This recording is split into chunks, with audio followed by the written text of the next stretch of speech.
Good evening, everybody. It's Elizabeth Diamond here, the Diamonds Network, and for the Diamonds Forever 31 show tonight on December 21st, 2015.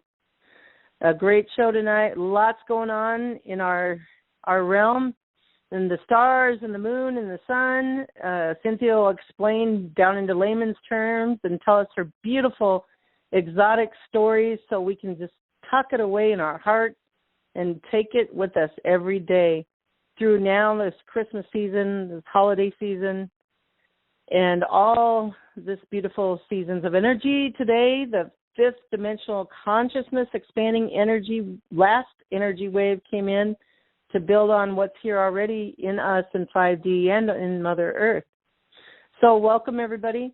And tonight's the last night I'll be announcing a special call. You can attend a pioneering call for this golden age, making history call, a series of them, and you can attend for this special call. We have like 3 spaces left, and I'll announce that here coming up. You can call me. I'll tell you more about it. The number to call to get to attend that for a small fee. My number is 763-670-9120. I'll give that number a little bit later. And don't forget to visit the Diamonds blog, Diamonds with an S Forever 31.blogspot.com, where you'll find on the right-hand side both YouTube channels for Diamonds Network, Cynthia's links to her angel music and to her website, Chris's links to his website. And through Chris's website, you can order stickers now for the Law of One. If you don't know what that is, I call the Law of One the Trumper prayer, but it's more than a prayer, DNA changer, we'll say. And listen to some of the Diamonds Network shows. You will get that. And please pass the show that me and Candy and the Rainbow Diamonds Council did, except I think Chris wasn't there. But we talk about Chris a lot. He's always there, even if he's not there physically. Anyway, it's called Diamond Panel on Getting Ready for First Contact with Pleiadians and Ra. And that is on the blog, along with the big nose Benjamin Fulford tonight put out a intel early this morning, and the Diamonds Network was the very first to blog it. So getting lots of hits on that today, and they'll find out about the Diamonds Network as they read Benjamin. So it's pass that video around, please, you guys. It gives a snapshot of what we are doing here and want to accomplish and more on the Diamonds Network. So let's just go ahead and do the Candy Jar segment with Candy. The lineup tonight with Cynthia and the Law of Fun, the Law of One, Chris, our Galactic brothers and sisters. Welcome. We welcome you now. We welcome everybody listening live. We love live listeners and engage tonight as we open up the floor for you guys to come in. Even if you just say hi and let us know, give us a line or two out of your heart what you want to say. You're free to say anything, talk about anything, and we're all here in unity going into the golden age. Oh, okay. Okay, so somebody just star 6, you're unmuted. We're going to hear a husband and wife talking. All right, so Candy Jar, Candy, come on in, my friend. Hi, Elizabeth. Gosh, this is Candy from the Candy Shop Show on Wednesday nights. It starts an hour later than this one at the same number. And, gosh, here we are on the winter solstice, December 21st, as Liz mentioned. And we just want to say that this is a special solstice in 2015 and a special show here at Christmas time. We want to remind you that the special part of the Candy Jar Treats is to encourage you in your spiritual growth and setting your intentions. Wow, I'm just getting more and more clear about the intentions that I set. Between listening to Mr. Kesh and Cynthia, wow, and Elizabeth's show was so fantastic that last time with the materials that she was reading and setting the visions that we can visualize and materialize into our world and our lives. So, like every time I consume some food, I set some intentions that, yes, this is going to be nutritious and rejuvenating, and in my case, swimming. Okay. Well, I set the intention last night that I would have a fabulous dream of my husband. And sure enough, this morning, about 7 a.m., I was dreaming, and he was sitting on the power mower, but it was turned off, and he was just having a little talk with me, face to face, and smiling. And oh, what a beautiful way to wake up on the winter solstice, which we always observed because we are OWASP students, and OWASP puts a huge emphasis on the winter solstice as being the last day of the year, the old year day, and how we're supposed to reflect on our accomplishments and our shortcomings over the year, and express forgiveness. And then tomorrow, December 22nd, OWASPians celebrate that as the New Year's Day with song and dancing, and we always did that when we were raising our children and with friends and family. So I'm so glad. Set your intentions for who you want to talk to in your dreams.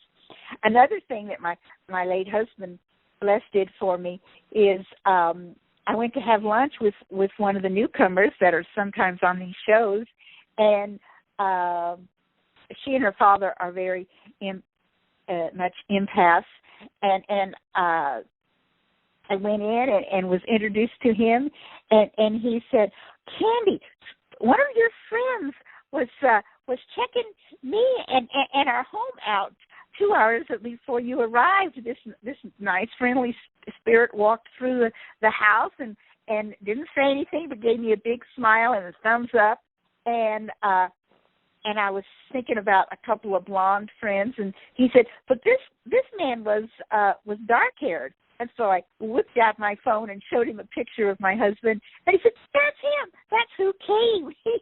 He's looking out for you."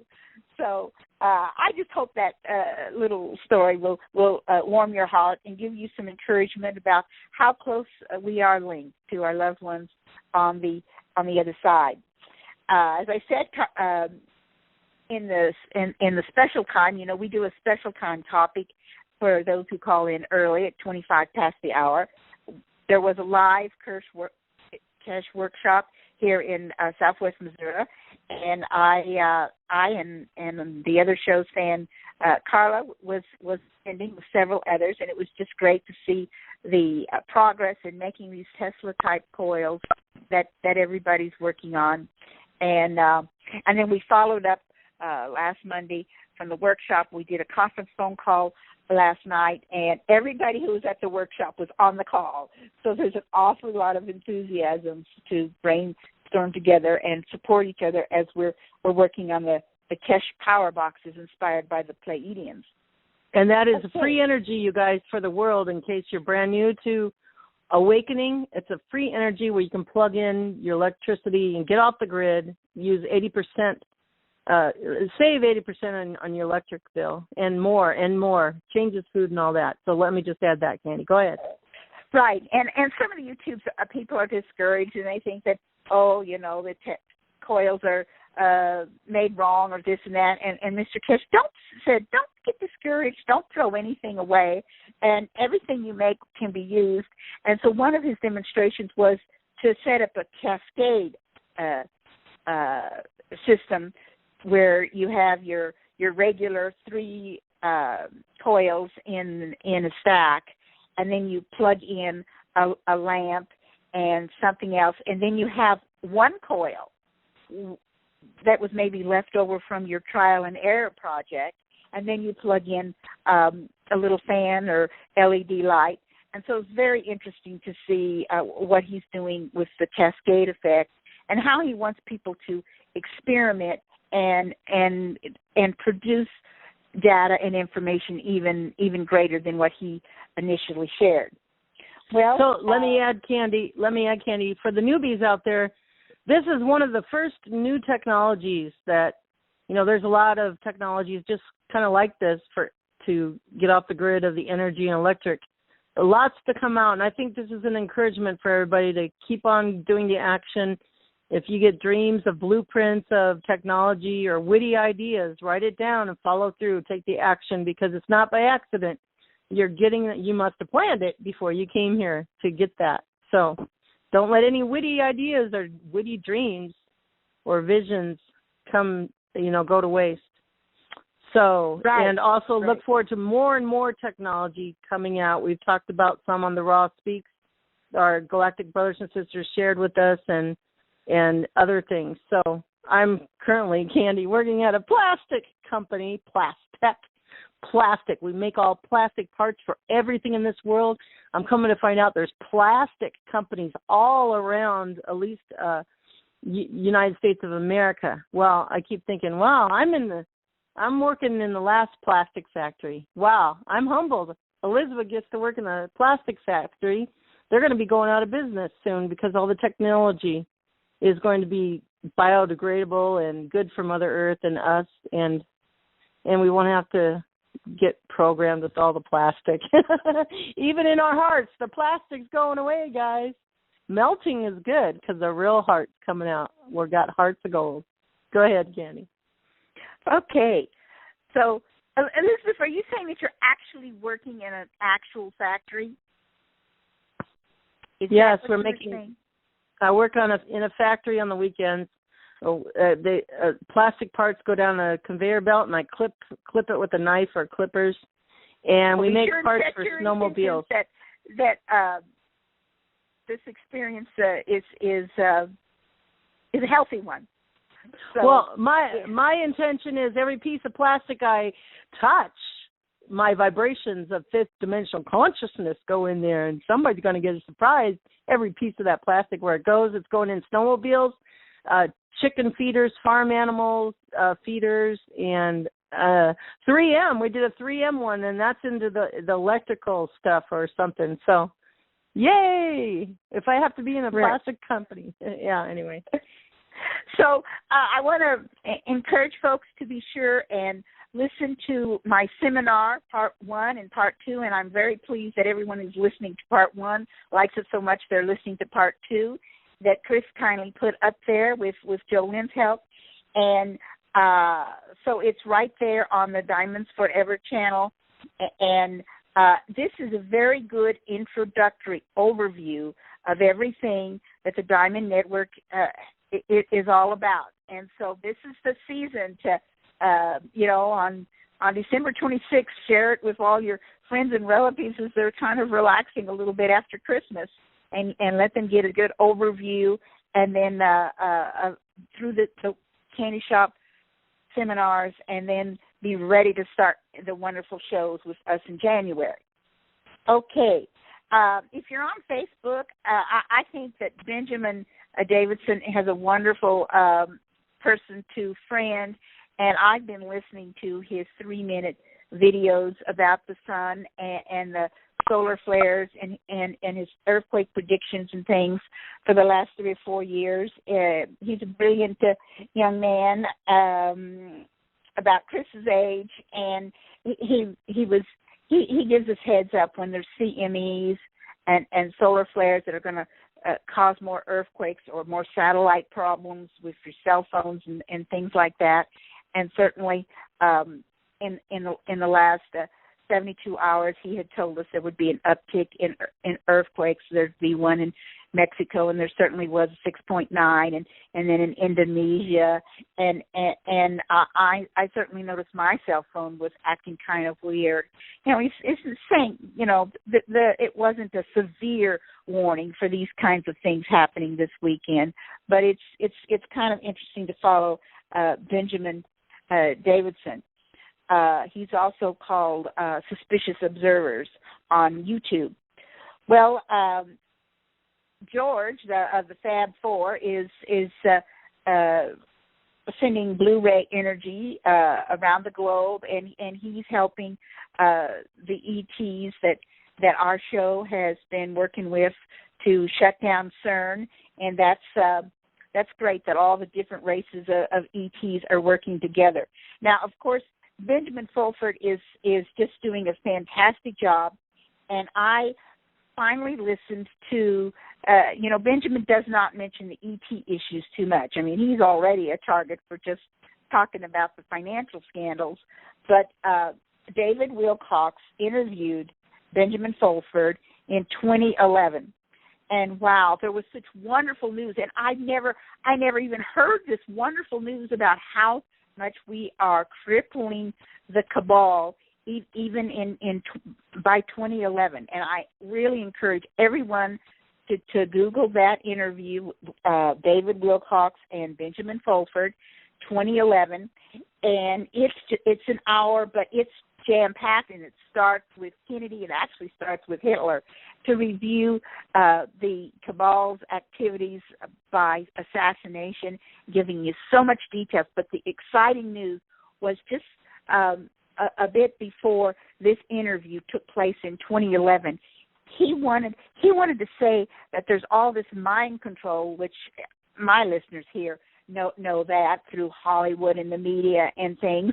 But he said, really, there's only 5 countries that are totally controlled by the cabal with their mind control stuff at the point there in 2011, and that was America, Britain, France, Italy, and Australia. And David Wilcox was just thrilled to learn that all these other countries, these 80-plus countries, do not have total control by the cabal and are throwing them out as fast as they can. It was just so exciting, and David Wilcox was just amazed to hear the details and the names and the dates. And so what had happened is that 57 of the countries agreed to send a representative for a meeting for everybody to decide, well, what are we going to do about this Federal Reserve cabal situation and the Khazarian elites. And so they all flew to Monaco, and then they got on a ship and they went out into international waters, and they were going to have their seminars and workshops and their meetings. And you were not allowed to come if you had ever attended a Bilderberg meeting, a Trilateralist Committee meeting, if you had any connection directly with the cabal. Nobody in the Rothschild family or the Rockefeller family were allowed. David Rockefeller tried to show up to the meeting, and he was kicked out. And over the ship there was this I'm sure some of my listeners have heard this interview, but it was exciting. It was exciting, and if you haven't listened to it, go listen to it. Yes, I'll try to find it and blog it. Right. And David, I just want to, when you get to Benjamin's tonight, I want to read a paragraph of that when you get to Benjamin Fulford tonight. Okay. Okay. And so there was these black helicopters, and they were going to drop a neutron bomb or something and kill all the people there. And David was appalled, and they said, well, that would trigger investigations. And he said, well, 9/11 didn't trigger an investigation. So what if they killed all these people? But anyway, one of their European-friendly countries sent fighter jets and neutralized the 2 helicopters that were going to attack the group. So they got to have their meeting. They got to brainstorm and work on, how to defeat the cabal. And Benjamin was very excited at that point, and of course, even more so today. Now, this week he put out a formal witness statement, and I mean it was 24 minutes long, but I think it was very interesting. It is the kind of a statement that you can, introduce into court as an attachment and stuff, and it gives names and dates and places about the Japanese people that have been leaders that have been murdered and all kinds. It was very interesting to hear this formal statement from Benjamin Fulford. I would recommend you listening to that. And, of course, think about all the things that Benjamin was saying last week and what has really happened this week. Of course, the stocks dropped over 350 points Friday. The interest rate from the Feds went up for the first time in 10 years. Gasoline dropped again, and the Congress finally passed the IMF, and Christine Lagarde, head of that, was immediately doubled the money and was arrested, just like her predecessor. And I want to add, pay attention to gas, you guys, because I've been seeing the patterns. They used to go up and down, up and down, up and down, penny by pennies. But this time, for the last 3 weeks, gas is steadily going down. Gas is hooked to oil. Oil is hooked to the money, the Federal Reserve Bank. And so Bill Brockbreeder, a couple years ago, he's infiltrated with the Good Guy Group, and other Good Guy groups are getting together.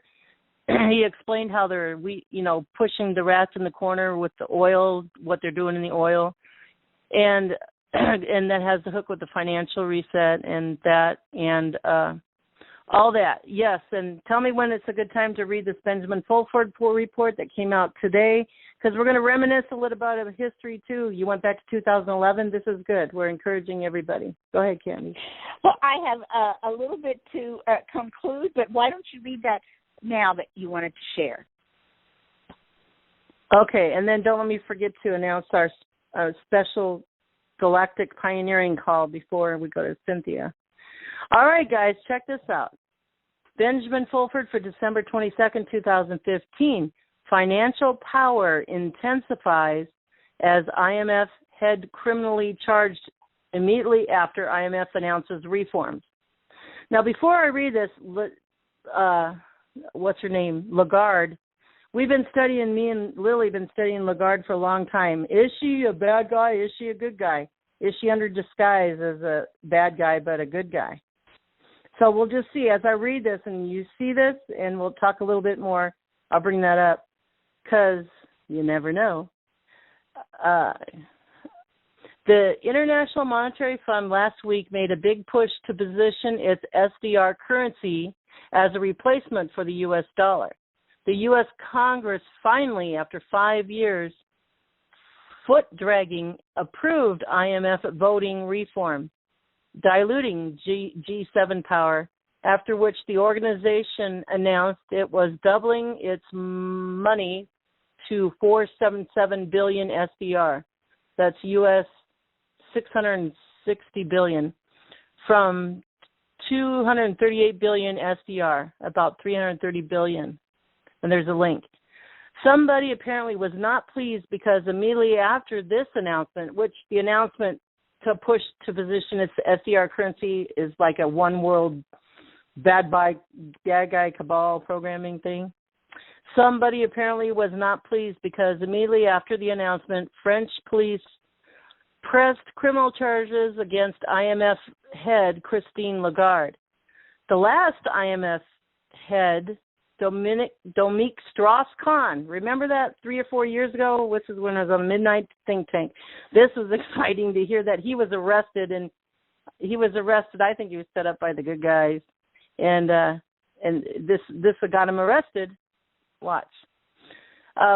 Strauss-Kahn was arrested on trumped-up rape charges and dismissed from office when he tried to push the SDR as a U.S. dollar replacement. The CIA was behind that operation, according to CIA sources. Let us see if Lagarde does any better. And Candy just said that the Feds dropped the interest rate and said our world is better. No, raise the interest rate. Raising it. Mortgages are going to cost more, be harder to buy a car, credit card prices are going up. I mean, it's been lovely for 10 years. The prime rate has been 0. That's never happened since the Fed started. But no more. They raised it to 3.5%. He describes it right here. Yes, another sign the U.S. dollar and the people who control it are involved in a high-level financial warfare was the rate hike announced by the U.S. Federal Reserve Board last week. The official reason for the raise hike, a strong U.S. economy, was a bold-faced lie, as all real economic indications show the U.S. economy remains in a tailspin. Furthermore, the rate hike will have the effect of taking money from small banks who lend to real businesses to the big banks who control the Fed and whose main business is gambling. The real reason for this hike was to protect the no longer American U.S. dollar, not the U.S. economy, the Federal Reserve dollar. they're squeezed. They're getting squeezed. In any case, the rate hike was a failure in that the dollar fell instead of rising. Long-term interest rates also fell, meaning the market expects deflation and not the supposed inflation the rate hike was supposed to stop. Okay, so you can read this on the blog. It's on the Diamonds blog, Diamonds with an S Forever 31.blogspot.com. And don't forget, we're having a special pioneering, history-making call. Me and Chris, and bringing the Galactic in. We want to do another test call, bringing them in by their own voices, by ship sounds, maybe by their own language. But this is our second time call. I sent you, Chris, the first one we did. He can upload that to YouTube. But this, if you really like history and want to attend a history-making call for a small fee of being a benefactor of the Diamonds Network, I've talked a lot about that.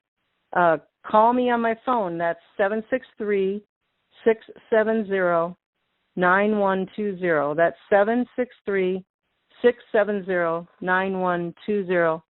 Got 3 spots left or so. And call me. We're going to have this sometime after the 1st of January. And okay. So, Candy, you finish up. Yes. Go ahead. I didn't mean to cut you off. You finish your news. Right. Okay. And you'll also read in there how last week the U.S. sent bombers over China. That must have been in the national news that I kind of missed. But anyway, Benjamin Fulford is doing a great job, and last week he was talking about the fact that the White Dragon Society that offered their protection to him when they found out that a contract for his life had been put out 3 or 4 years ago, and so that's when he began to learn about what was really going on through the White Dragon Society, and they contacted the Pentagon. The 2 groups agreed to ask Prime Minister Justin Trudeau of Canada to bring in some soldiers and arrest the international criminals in New York City and Washington, D.C. with the banking system. And that was in last week's. If you didn't listen, you surely should. And then you should listen to this past Wednesday call from the Candy Shop Show. And Chris went into much more detail about how this is going to come down and how the EPs are helping the Canadians when this happens, and that the EPs actually have some equipment that if you are close to this equipment, it makes you temporarily invisible. So if I'm understanding what Chris channeled properly, that the Canadian soldiers can march from Canada to New York City without being seen alongside the E.T. brothers. So this is going to be exciting when this happens and those folks get arrested. So Chris will be my speaker in 2 days on December 23rd for the Candy Shop Show, starting an hour later. That will be my last presentation in the month of December. I know that Cynthia is going to have a wonderful show, but I'm going to be taking a family break. So that is, there was a couple of other things, but they're slipping from my mind. And so for spiritual and political treats, that's what I've got, Elizabeth. And I don't know if Chris wants to comment on any. Oh, I remember what it is, folks. If you haven't, the best television show that is about all of this technology stuff that we're talking about is based on the real life story of Walter O'Brien, and he is an advisor to the television show Scorpion, which is about his life story. And, of course, we're all busy here, the 24 of us on Monday nights.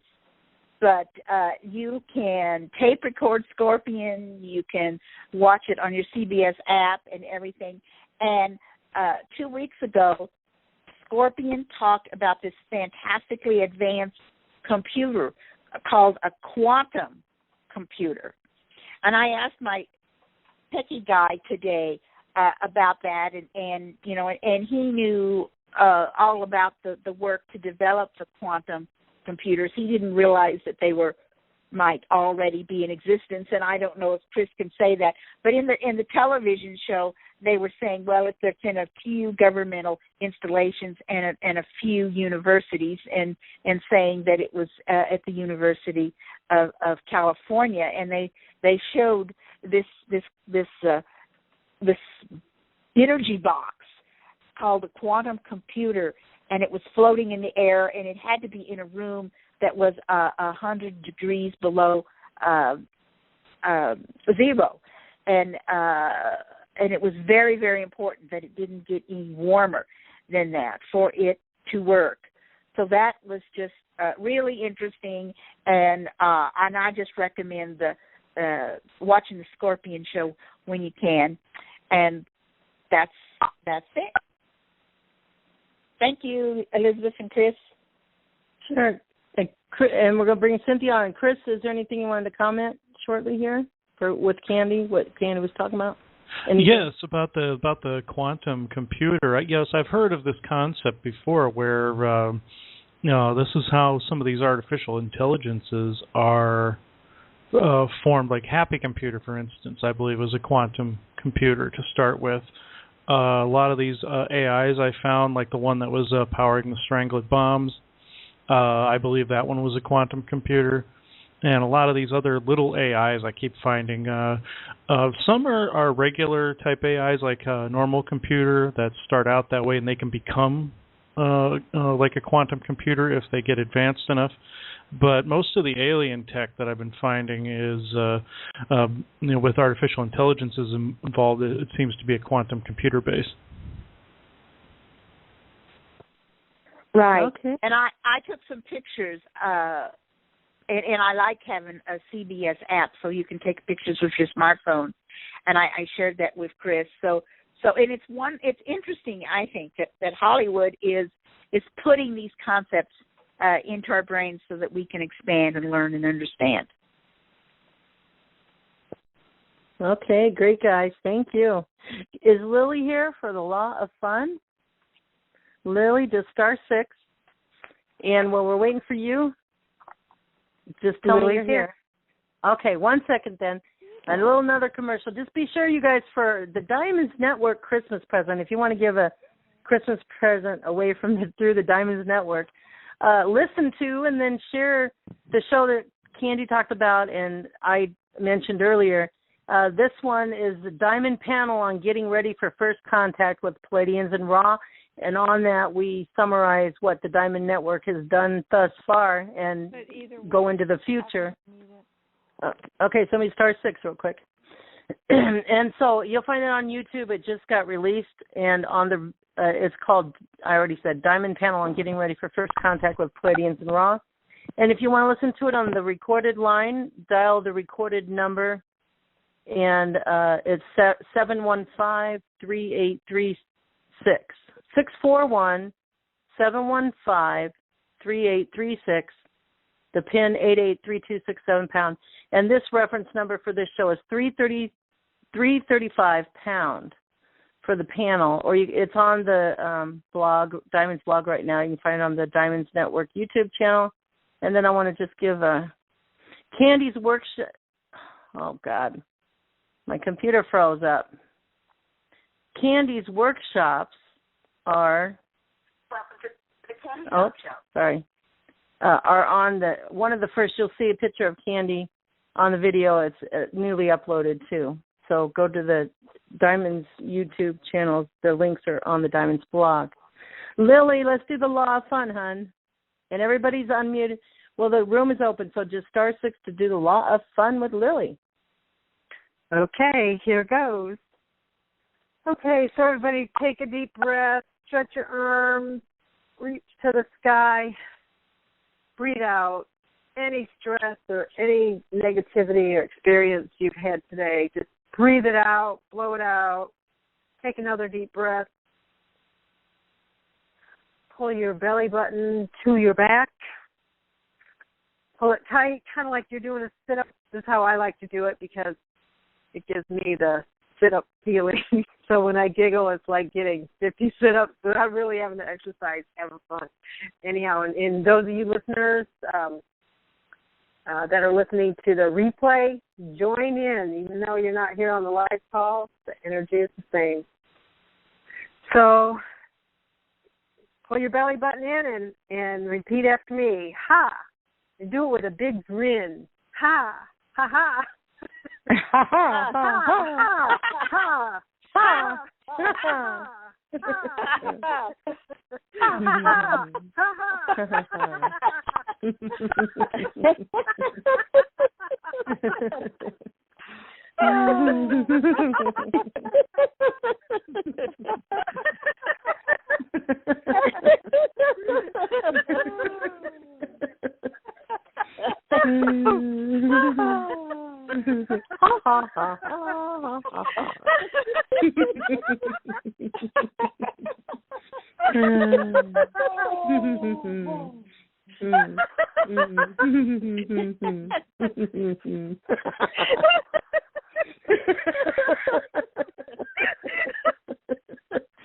Takes a little bit.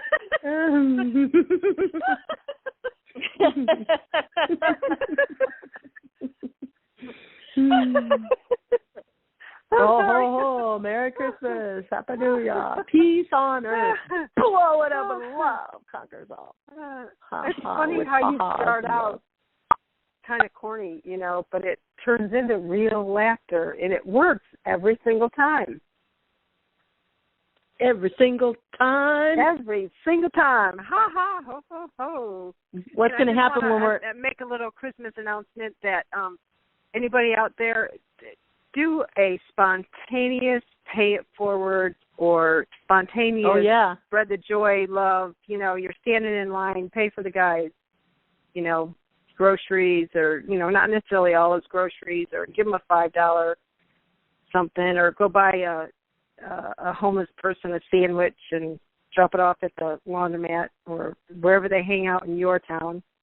Anyway, spread the cheer. Now you're bringing back, Lily, now you're bringing back memories of what happened last year. We did that, right. And we each did that in our own states, and we shared a story on the special Christmas show we did.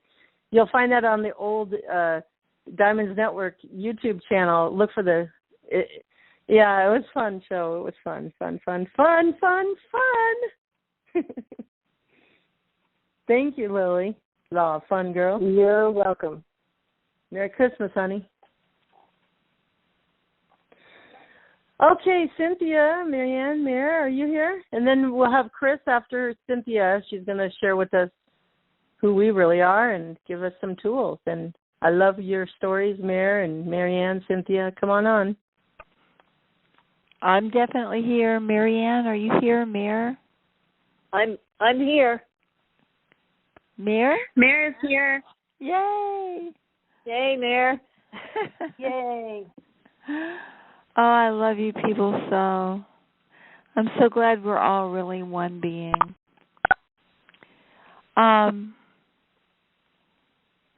Tonight is a solstice. It's probably the most powerful time of the year. Although I could also argue that it's one of 4 times of the year that are the most powerful. The 2 equinoxes and the 2 solstices, the shortest and longest days of the year. But tonight is it. And looking at the chart for tonight, absolutely and categorically, number 1, go into your faith. The faith that has allowed you to keep breathing and survive through everything. And number 2, and I cannot emphasize this enough, please visualize in your mind and feel it with your emotions. And there's really strong reasons for this, but just bottom line, what you want the world to be. Tonight of all nights, don't fail. In fact, in this time, let's do it together because I want to make sure everybody does it. It's not enough to listen and agree. We've got to actually do it. And so I'm going to ask Mare and Marianne that as we're doing this guided meditation, to just pipe in when inner guidance so guides. As we do it mostly in silence. And Chris, too, if you would.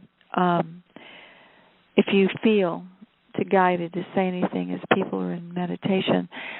There's several reasons for that. One is that when we're in meditations, a lot of times thoughts intrude. And so if Chris or Mare or Marianne or anyone for that matter, but especially you guys, were to feel guided to say whatever, it's probably because people's minds are wandering and you're being guided to say whatever it is to help their minds stay on track. Because we're talking hardcore ceremonial magic here.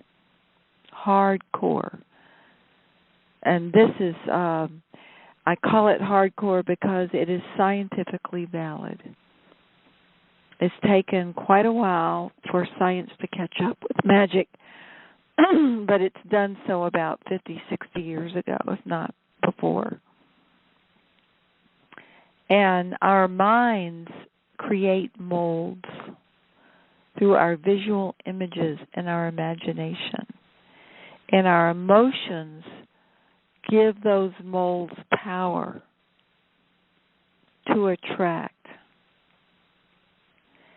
And that's why there has been such a huge effort to control what we think and what we feel.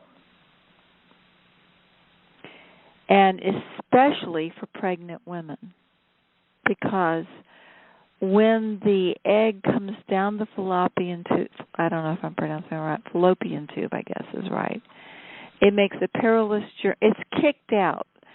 In other words, you've got these two ovaries full of eggs, and all these eggs, they've shown, have consciousness and are aware of each other. And one egg will get kicked out, and it makes the perilous journey down the fallopian tube. It gets impregnated by the sperm.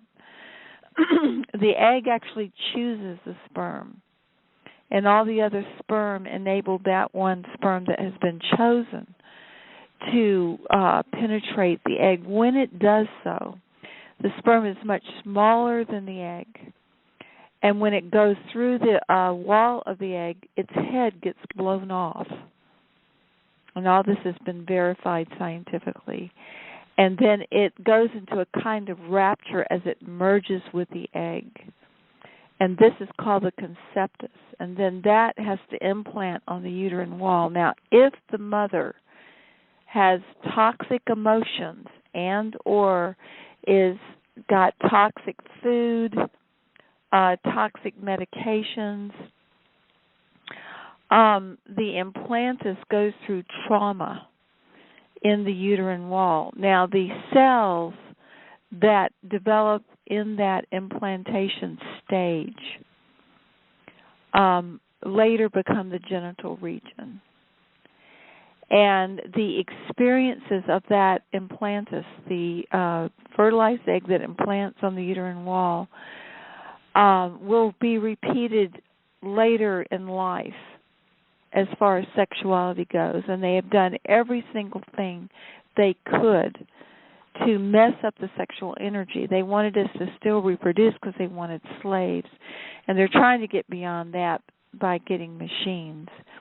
But they didn't want us to use our sexual energy to fire the greatest computers in the world, which are our own brains.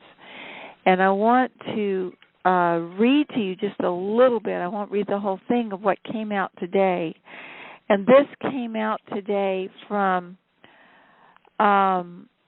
what's called the Daily Galaxy, News from Planet Earth and Beyond. And they're always talking about what these big old telescopes are discovering and these satellites are discovering and these probes are discovering. But today, for the first time, and I've been getting this for years, they're talking about the human brain. And no matter what these computers do, they cannot match the human brain. I just want to read you a little bit here. According to physicist Roger Penrose, what's in our head is orders of magnitude more complex than anything one sees in the universe. If you look at the entire physical cosmos, says Penrose, our brains are a tiny, tiny part of it, but they're the most perfectly organized part. Compared to the complexity of a brain, a galaxy is just an inert lump. Wait till y'all hear these numbers. This is incredible. This is part of the disclosure. They're bringing us to understand that we are gods. And in that context, we're going to understand why there's been such a war over us and why we're getting so much help. It says each cubic millimeter of tissue in the neocortex, reports Michael Korost in Worldwide Mind, contains 860 million, somewhere between 800 and, this is each cubic millimeter, contains between 860 million and 1.3 billion synapses. Estimates of the total number of synapses in the neocortex range from 164 trillion to 200 trillion. The total number of synapses in the brain as a whole is much higher than that. The neocortex has the same number of neurons as a galaxy has stars, 100 billion. One researcher estimates that with current technology, it would take 10,000 automated microscopes, 30 years, to map the connections between every neuron in a human brain and 100 million terabytes of disk space to store the data. And I'm not going to read the rest of it, but what I'm going to tell you is tonight is the most powerful time for us to visualize in our imaginations what we want. Now here's the deal. To break free from the mind control of the dark cabal, we've got to visualize what we want, not in terms of what we think is possible. Cynthia? Yeah. I just want to comment very short. Sure. What you just read, that article, that portion of the article, let me tell you what you were talking about in a nutshell. 4 words. All things are possible. Absolutely. Yeah. Absolutely. Now, here's the crux of the matter tonight and why this call is critical to the planet. When we visualize what we want in our imaginations, please don't visualize anything according to what you think is possible. Because we've been programmed about what we think is possible. We're programmed in terms of technology. We're programmed in terms of things that either are real or are imagined through the media and through, video games and things of the past. And what we need to visualize tonight, as close as I can put it in English language, is heaven on earth. As if all things were equally possible. As if you could create anything, that there's no order of difficulty about it. That whatever you imagine can happen no matter what. That's what you've got to do tonight. And when you go within to imagine what you want, there's got to be 2 sides of it. There's always 2 sides to everything. There's 2 sides to every coin. On one side, and this is really important, folks, and it goes by quick, but you got to grasp it. On the one side of the coin of what you imagine tonight, what you visualize in your imagination, is what you want for yourself.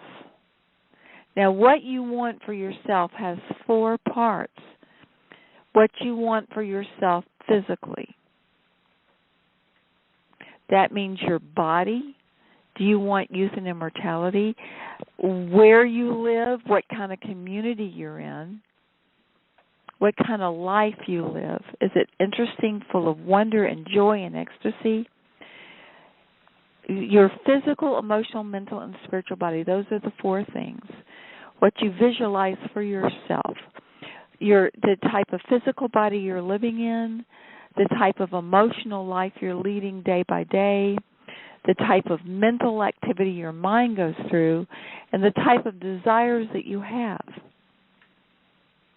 That's one side of the coin, that whole bag right there. Now, the other side of the coin is what you visualize for the collective. In other words, whoever it is that you visualize yourself as being, you live somewhere and you have some kind of neighbors around you, animal or human or both, or whatever, and you live on a planet, and you want to visualize what that's like, as if all things were equally possible. This is really important tonight. I mean, we've been training for lifetimes for this night. This is a very important night. We're going to look back in history and see that things turned around tonight. And here's the deal. The Bible said, where 2 or more gathered in my name, there I am also. In another place, it said, 1 man can save a city of 10,000, 10 can save the world. Now, Bucky Fuller did the math, and he said it's 5.82 people. Well, of course, you can't have a 0.82 people, so basically 6. 6 is a hexagram. So if at least 6 of us on this call can visualize, free of any mind control that we've had, or our parents, or theirs, or theirs, or theirs, visualize as gods and goddesses the reality we want for ourselves personally, physical, emotional, mental, spiritual. Imagine yourself young and beautiful in perfect health. Imagine yourself having a fulfilling one-on-one relationship and tantric bliss according to the original divine blueprints of creation for tantric sex, not just to create children, but to be in ecstasy. Imagine your family in total bliss and happiness and enlightenment,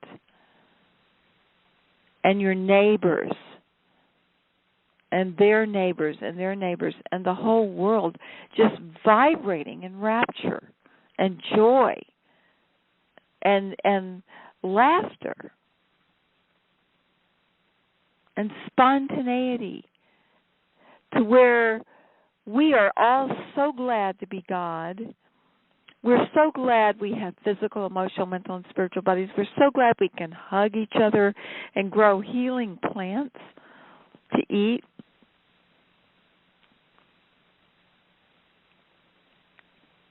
That we have song and dance, ecstatic dance. We're so happy day to day that it's just common experience to look out your door, and that door is not going to be the same door as everybody else. It might be round door, it might be an arch door, it might be stained glass, it might be a beautiful wooden door carved that goes into a cave in the hill. Living in a home that's beautiful, that expresses your individuality. It could be a spaceship or a tree house done to geometric proportions. Whatever kind of home fulfills you. You look out your door, and it's just normal to see the animals dancing and laughing, seeing humans just bursting out in song of joy and dancing and laughing. Nobody having to go to some weird schedule and work in a cubicle, but everybody free, sovereign, rich, wealthy, living in total ecstasy and enlightenment. That kind of a world. That in kind Cynthia. of a world. Yeah. You'll never guess how many people are on the call tonight. Dare I ask? It's a wonder. It makes you wonder. Finding a wonder makes you wonder. Guess. No, you tell me. 21. 33. 21. 2015. Oh, 21 is... and today's date. That's right. Wow. 3 times 7, isn't it? Wow. 7's a Yeah. 7 is the 3, number 7. of divine love. So please, people, out of the 21 of us, there's got to be at least 6 of us, and hopefully all 21, to really imagine, visualize being personally in supreme happiness beyond any words to describe. Living in a world of supreme happiness beyond any words to describe. Marianne, what do you get on this visualization we're going to do? Say that again, what? What do you feel to add to this exhortation that we're making for tonight on this solstice to visualize what we want?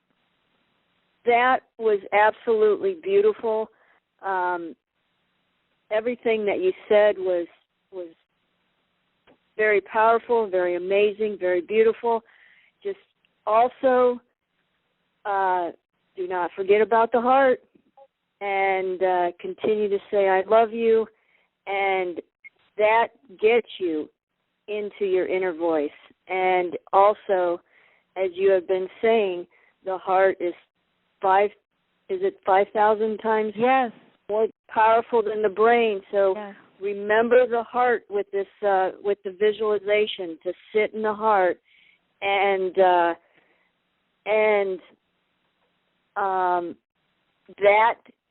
that hooks you up to your inner voice, and with your visualization you can fulfill your steps, and your inner voice is connected then after this visualization, and you can just create and walk into this dream, this visualization. So you are listening to your inner voice, and you are also unfolding what you visualized. Absolutely, Marianne. I just want to key. I want to add the heart and the brain. Scientifically, pathophysiology, the heart and the brain work together. The heart actually powers up the brain. I'll put it that way. The blood from the heart goes around the blood-brain barrier, and it powers up the brain, the heart. What's in your heart? What comes out of your heart, from your heart into your mouth, into your thoughts, into your emotions, is very, very powerful. Power up your heart with love, not milk. In other words, as we visualize what we want for ourselves and for the collective, bring it into your heart and love it into reality. That means whatever it is that each and every one of us are visualizing, it's got to be something we really love. And not that when we're visualizing, don't visualize what you think other people think you should. Go deep within your heart to your inner child self, and what would you really love? You know, think about when you were a child, those times you were happy and were having fun. When you were that little kid and you were having fun, what did you really want for yourself and for everybody? I know free time would be a big one, and probably being out in nature. But Mare, what do you feel to add before we do this visualization? Hi.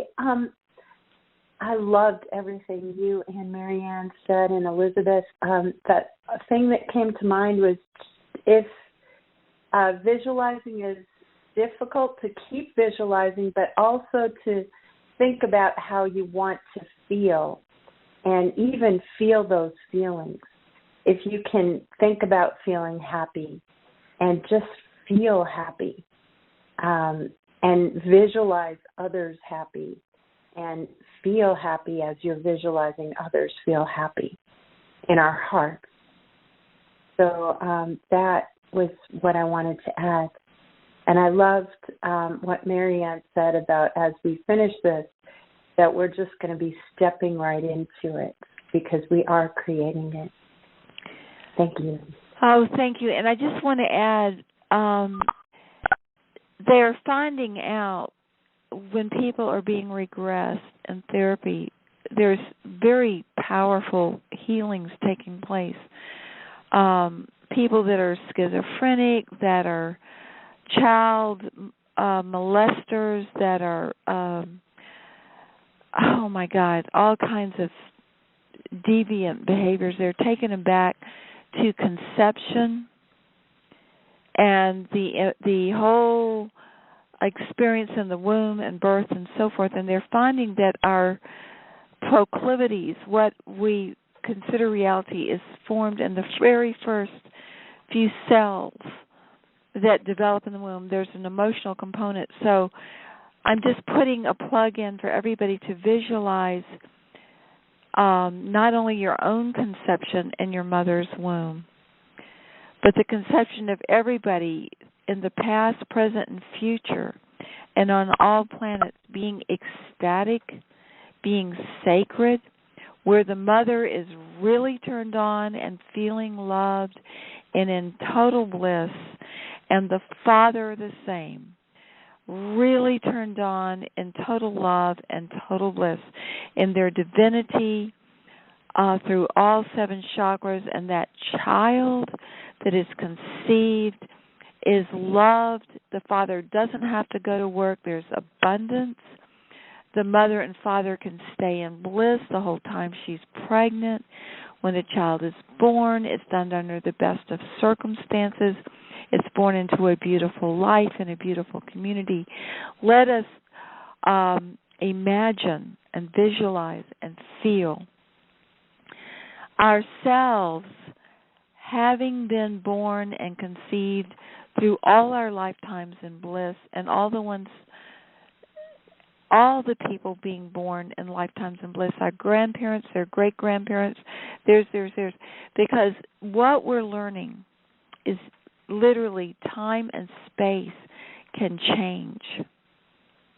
It's just like people who walk on hot coals. Everybody knows if you walk on hot coals, you get burned. But by just changing what they visualize and imagine feeling, their bodies become impermeable to the hot coals. It happens every day. It's been happening for thousands of years. But the miracles that Jesus did, the miracles that we hear about, all this technology, whether it's quantum computers or not, can't come close to what we can do as children of God. We can do literally anything. So tonight, during this solstice, the last day of this year, as far as the natural calendar go, not according to the Gregorian calendar, which was perverted like everything else in history, but tonight is really the last day of the year.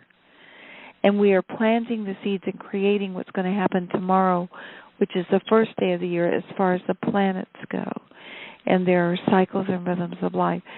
So those of you on the call tonight, we are the creators. We are the creators. And what we visualize and feel and love in our hearts during this meditation will go down in history. And after we do this meditation, Chris can give us feedback. So I want everybody to do 3 perfect breaths where slowly just relax and dim your lights because in dim light you produce melatonin, which helps the pineal gland to imagine. Dim your lights. Do 3 perfect breaths where you breathe into the count of 10, you hold to the count of 10, you breathe out to the count of 10, and you hold to the count of 10 3 times, starting now.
We invoke the living flame of omnipresent, omnipotent, omniscient, divine love to be with us now.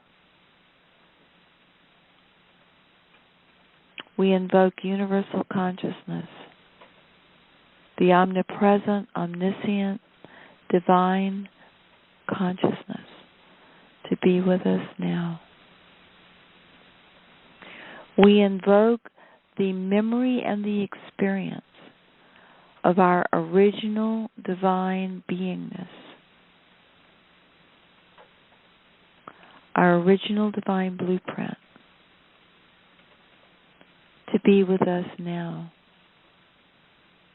And we are asking our original divine immortal Christed self, our Buddhic self, our enlightened self, that is the truth of our being, to dream within us the perfect dream, the perfect visual image with its appropriate emotions and feelings and sensations of our physical, emotional, mental, and spiritual divine perfection manifesting completely like a flower blooming.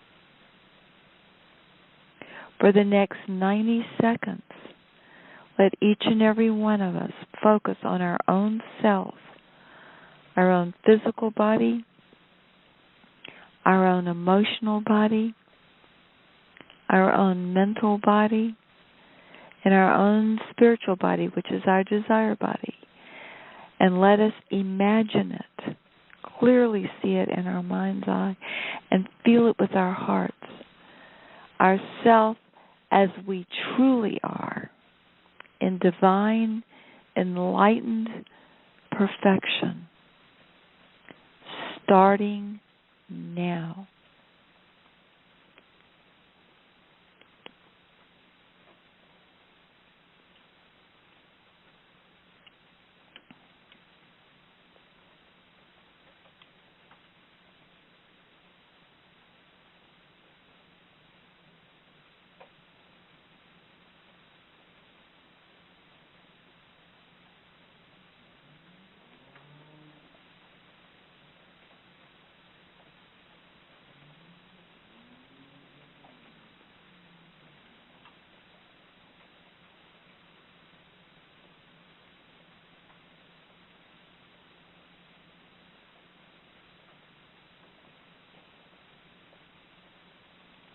Imagine your body as young and beautiful and immortal.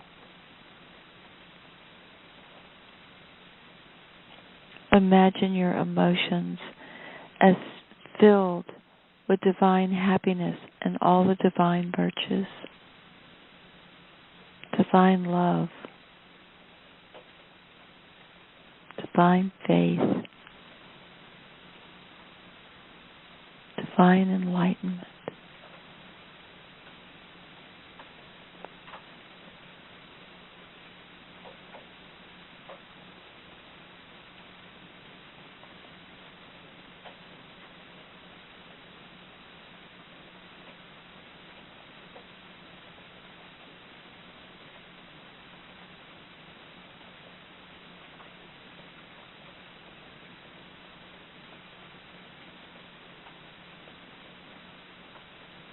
For the next 90 seconds, imagine your family, your neighbors, your world, in their divine, immortal, perfected bliss and rapture and ecstasy of heaven on earth.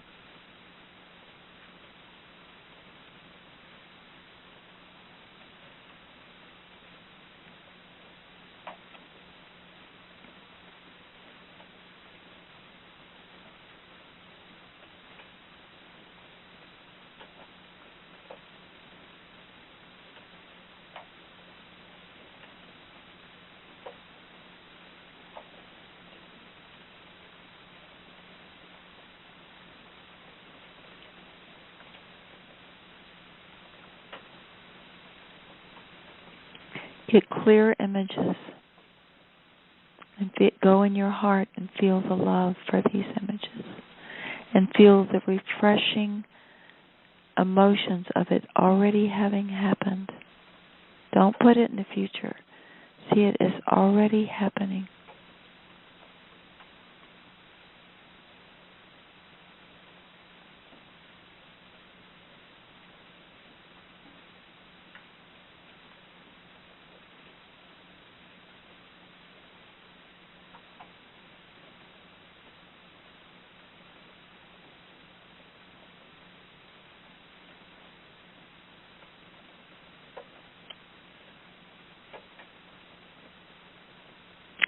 Take your time, get clear images, and feel in your heart the joy of it already happening with infinite faith and conviction through your divine self and the divine self ever present. Because we are all one being. And when one of us is harmed, all of us are harmed. And when one of us is helped and perfected and healed, all of us are affected.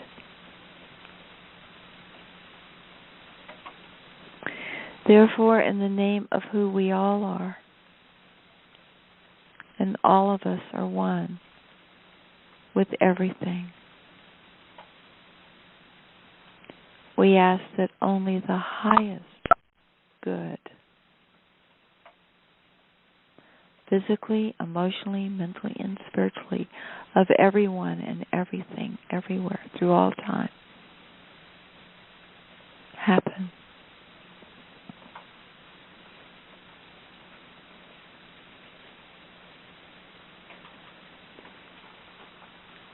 And we give thanks that this is done.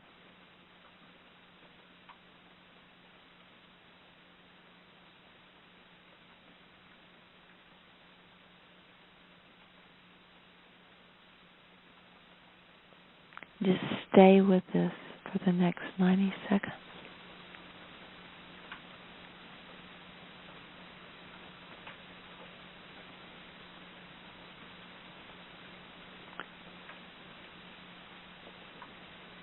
Our galactic brothers and sisters are joining with us because we are all one being.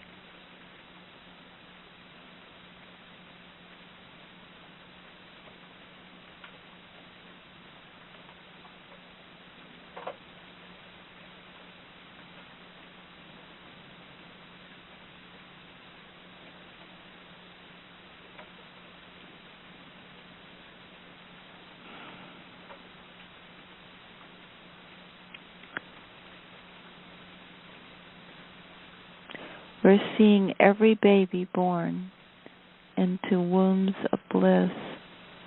The mothers are in bliss. The fathers are in bliss. Human, animal, all beings, plants, living in infinite love, infinite bliss.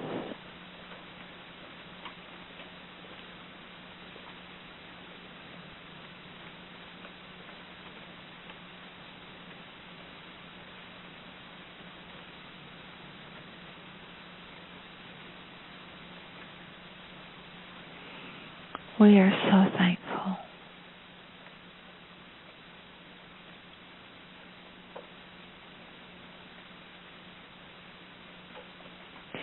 So I guess, Chris, I'll turn it over to you when you're ready.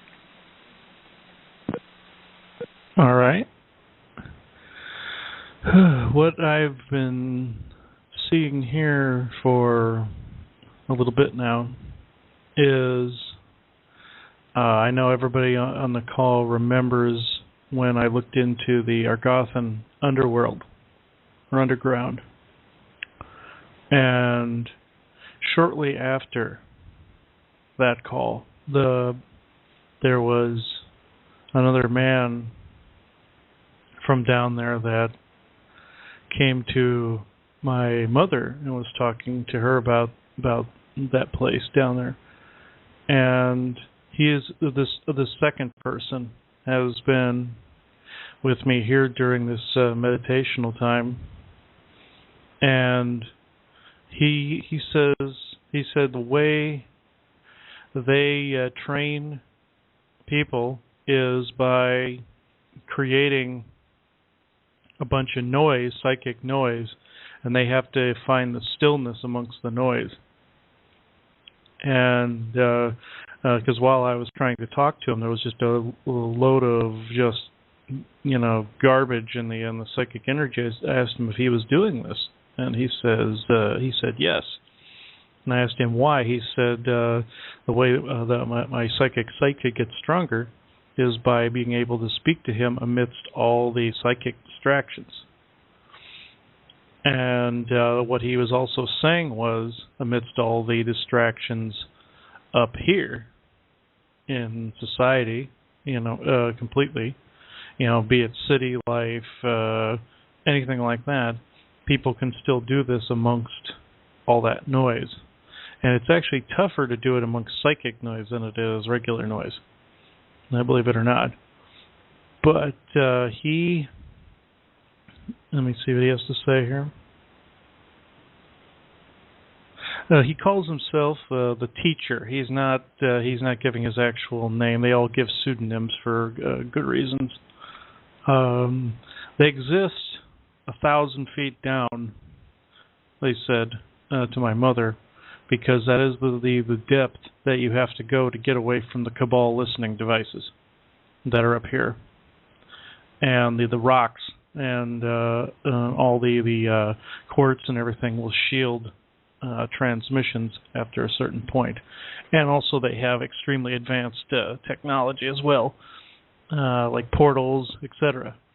He also pointed out that there is this in Arizona. There is this special place called the Time Portal of Arizona that I've seen on several videos on YouTube and such. And when I'm there, I'm going to check this place out. But he says, I recognized the shape that this place looks like, and these portals look very similar to what I saw in the Agarthan underworld, and the same basic, round, cave opening looking shape. And he said to me just a little bit ago that is one of their openings. This is why the legends surrounding that place are really strange, because anybody that has ever looked at the place, the portal keeps shifting locations all the time. And these formations look natural, but it is my belief that it's technology. And yeah, he's shaking his head yes. But I noticed in my last session with the Agarthans that all the doorways in their underground look like this, through the whole network look like this. All tunnels look like this. All openings look like this. And he's saying if I ever went out there, that I would be able to meet with one of them if I wanted to. But he says anybody that goes out there, he puts a warning on top of this as well for anyone that wants to go and look at this time portal of Arizona. You can look it up. There's a lot of material out there. That anyone that crosses into their realm must stay with them for the duration until full disclosure. They don't want to risk their society getting disrupted by a cabal.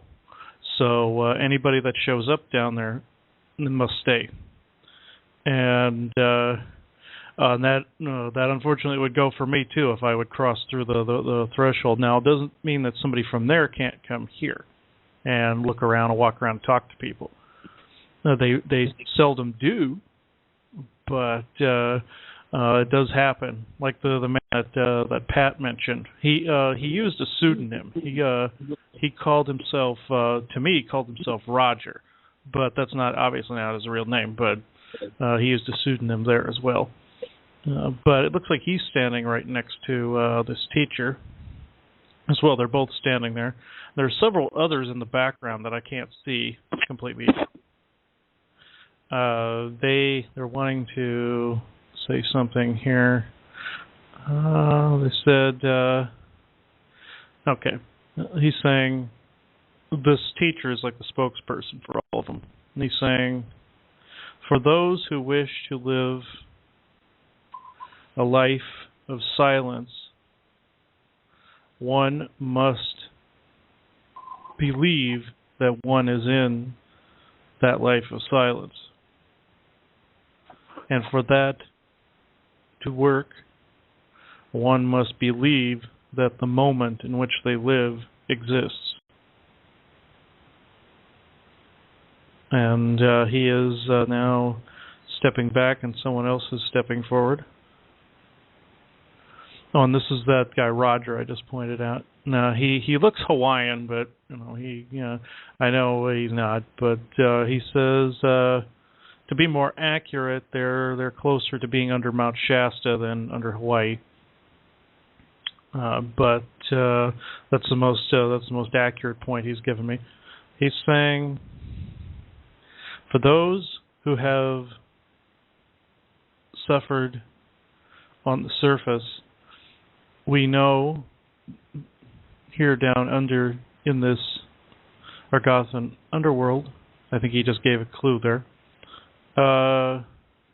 we know people on the surface have suffered.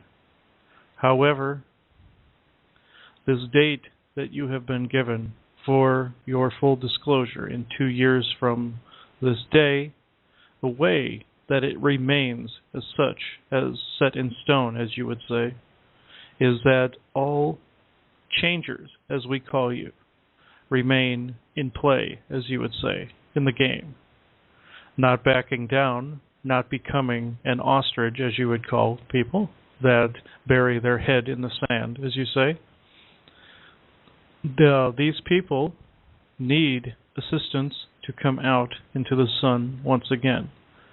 The more changers available in society, the more the society is more willing to accept this disclosure date.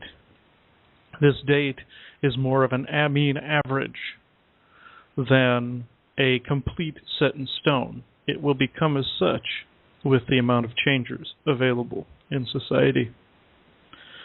This way, when society sees everyone in the open and sees the illusion veil drop completely, there will be less shock and less awe, as you would say.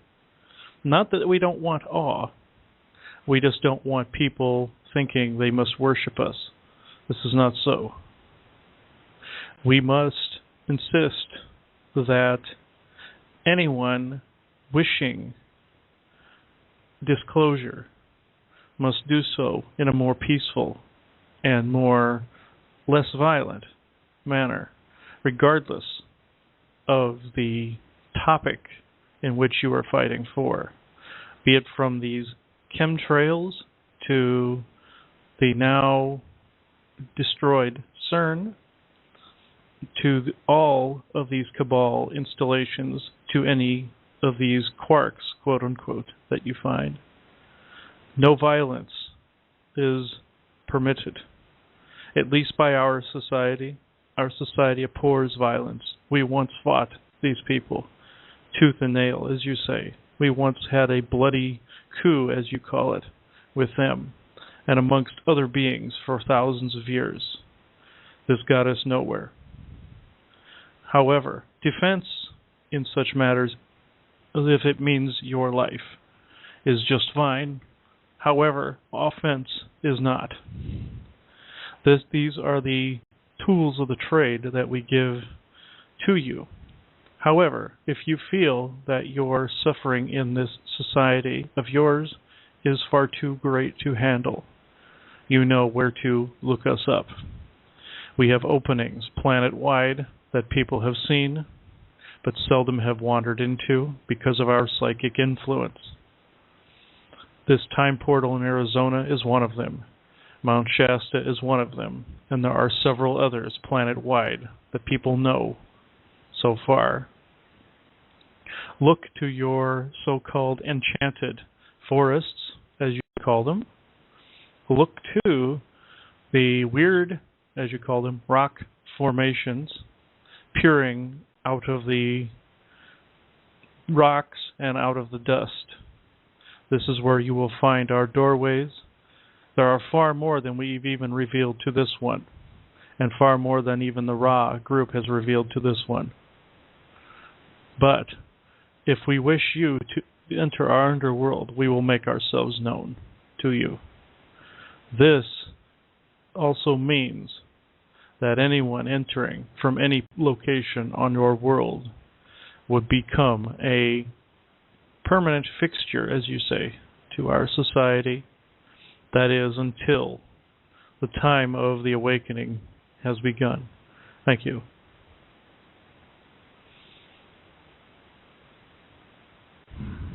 All right, it looks like he is backing off, and it looks like him and the teacher are backing off. Okay.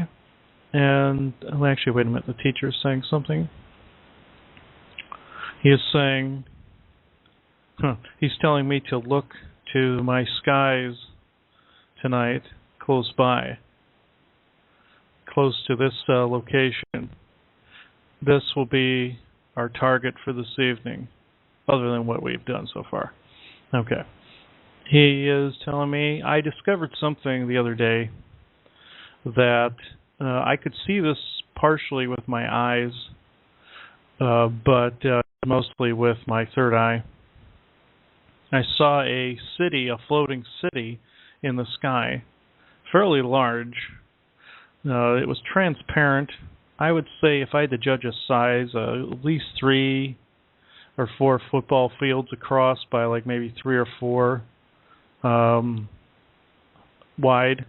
And if I had to judge height, I would say think of like the Chicago city line, like the Sears Tower and such. It looked like a bunch of skyscrapers. And underneath this large mass were these chains hanging. And I saw these glowing objects inside these like vials that were they weren't necessarily bulb-shaped. They were closer to egg-shaped. And they were hanging from chains that didn't move in the wind. They were just completely stationary. Didn't matter how windy it was, they wouldn't move. And they were whoever put them there took great pains to keep them away from the city. But they were still hanging in these like glass-looking vials. And I looked closer at each of these things hanging from this city, and these turned out to be quarks, like we've been eliminating on the show so far. And I found out some of these rogue Anunnaki factions that are out there, and not just Draco. The Anunnaki have their guilty ones too. It appears in this particular city, they put these quark bombs underneath in order to make sure nobody came after the place. none of their brethren came close to them, or that if the city would drop and those would touch the earth. I found out even one of those things had the ability to take a continent out. So if it even touched. So what I was planning to do was trying to find a equal and opposite power source, to eliminate. There were 4 of them from what I could see hanging from this city, from all 4 corners. And I believe there was a 5th one hanging in the middle underneath, a larger one, and they were forming some kind of geometric shape underneath.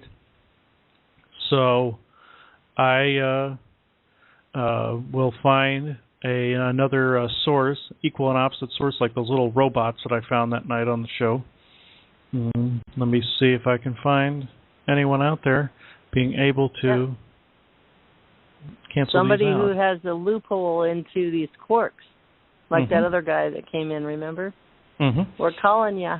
Follow the diamond. Not the yellow brick road, the diamond brick road, right here to us. Hi. What about Gunner? Oh, yes. I'll get a hold of him, a.k.a. Apollo, I found out. So let me see. I'll look for him. Oh, there he is. And I will ask him where there could be something to cancel these 5 out. He's jokingly pointing to himself. I'm asking him, I was like, does he have like a magical set of these little robots that he sends out? And he goes, funny you should say that. He has, let me see, this looks like this is going to be another wave of these things sent out. Okay. He's pulling like a cloth or something off of these, and it looks like he's got, they look like the robots from before. The ones before looked like a upside down bowl with a head shaped on top, but these are larger. And these look the same. They have they look like an upside down bowl, but with another right side up bowl on the top of it, and with eyes. And he says these are, let's see what he calls them. He goes, these are anti-quarks. He's calling it, roughly translated. And he's sending, how many he's sending out? 1, 2, 3, 4. Oh, he's saying just the 5. Okay. And he's sending out beneath this city. I'm asking him who runs this city. Oh, he's telling me never you mind that. Okay. He'll tell me after this is taken care of. Okay. Let me see.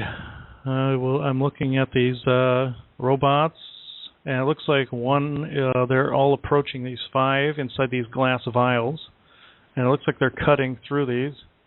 Chris, I just want to expand the law of 1 to this. We've already prayed the law of 1 over these certain quarks for the highest good of all concerned, just for the listening audience and the YouTubers. So thank you. Okay. And, they're cutting into this glass. I don't think this is glass. This is something that's similar. And looks like they're cutting the bottoms out of these things, and these quarks are kind of hovering there. And I'm seeing these robots slam into these quarks, and it's causing the energy to quake underneath this city. And they've just been canceled out. There's something now happening to the city, and I don't believe it is falling, but it is moving. It's shaking a lot because these quarks they were a lot bigger than they looked from the ground level. So these, if I had to judge a size on these things, I would say they would probably be about 6 feet, 6.5 feet high, by about maybe 2 foot wide, and they looked almost like a pill. Oh, I'm wondering if the city you saw in the sky is one of these thousands of cities we used to see in the sky years back, according to Andrew Bartlett. And in these cities, there's mentors there to teach us, and amongst other things. Yeah.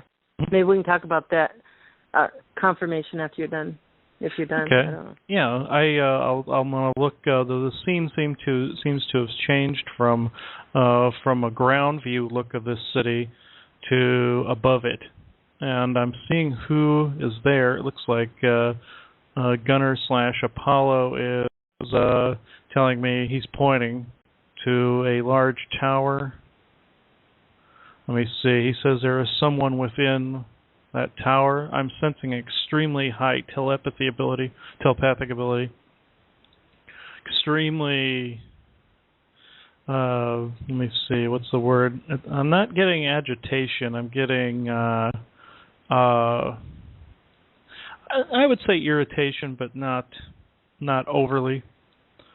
I'm going to see who this is, but telepathically, whoever this is pushing me off. It looks like Apollo is going in there to talk to whoever this is, and I can hear them speaking telepathically to each other. And okay, now I'm being allowed to move in a little closer, and I'm seeing a man next to Apollo. He has an elongated skull. He has a crown on his head, a smaller crown on the very top of his head, and he's attempting to mask his true form, but I'm seeing through his disguises. He has a multicolored robe that goes to the floor. He has a thin beard, almost like an Asian beard, one of the thinner Asian beards and mustaches that are draped down. He has Asian features, but he has an elongated skull. And let me see here. He's wanting to talk to me now. Yeah, his robe looks of the Asian type too. With like the images of dragons and images of red and silver, like scaly look to it, but it's in the Oriental clothes type, garment type. And let me see. Let me see. I'm seeing if I can get a name from him. And he is. He is being kind of stubborn talking to me here. Okay, now he's asking me telepathically why we help disable those, where he was trying to keep himself safe from one of the other factions. And I'm telling him that those bombs were dangerous to the Earth and the people if they would fall. And he goes, he's speaking another language for the most part. He's not completely translating his language to mine. But I have to say he's slightly agitated. But let me see. Okay, now he's talking. He says he's of one of the other clans of Anunnakian families, or Orion families as the case may be. And he is now telepathically speaking to Apollo, and Apollo is trying to calm him down. He's getting a little angrier. Hey, Chris. Remind him the war is over. Maybe we need to do the law of one. Mm-hmm. Chris? Yes. Remind him the war is over. Yes. Yes, that's what I'm transmitting to him, and the law of one along with that. And I can see he's calming down, but I can see a multitude of tears running down his face. This isn't agitation I was sensing from him, it's fear. And he is I'm asking him who he's truly terrified of. And he says, fellow brethren, and I keep telling him the wars are over.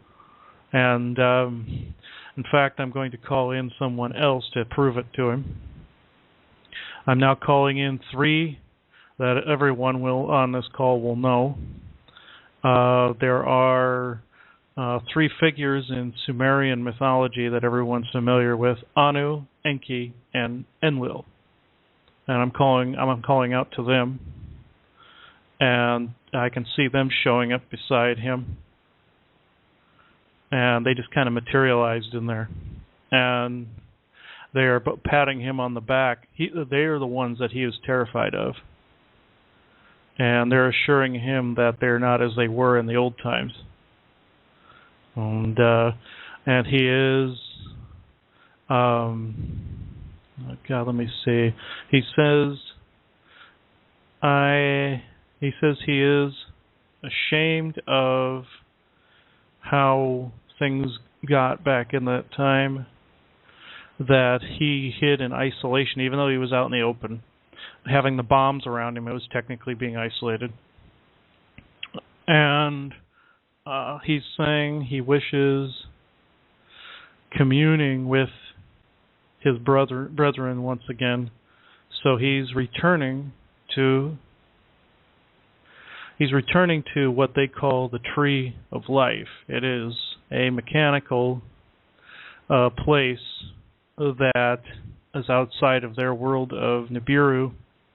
It's a space station city home where they can go to isolate themselves for like a meditation state, silence, to bring themselves back to 100% if they have to. That's them going back to their origin point. And they're asking him to do that right now. And they are putting these little teleporter things on his shoulders. And I still sense an overwhelming amount of fear coming off of him right now. But it looks like Apollo's going with him. And it looks like, oh, no, they're telling Apollo to stay behind on that city. They're asking him to govern it while they help out this other man. And I'm asking this other man his name.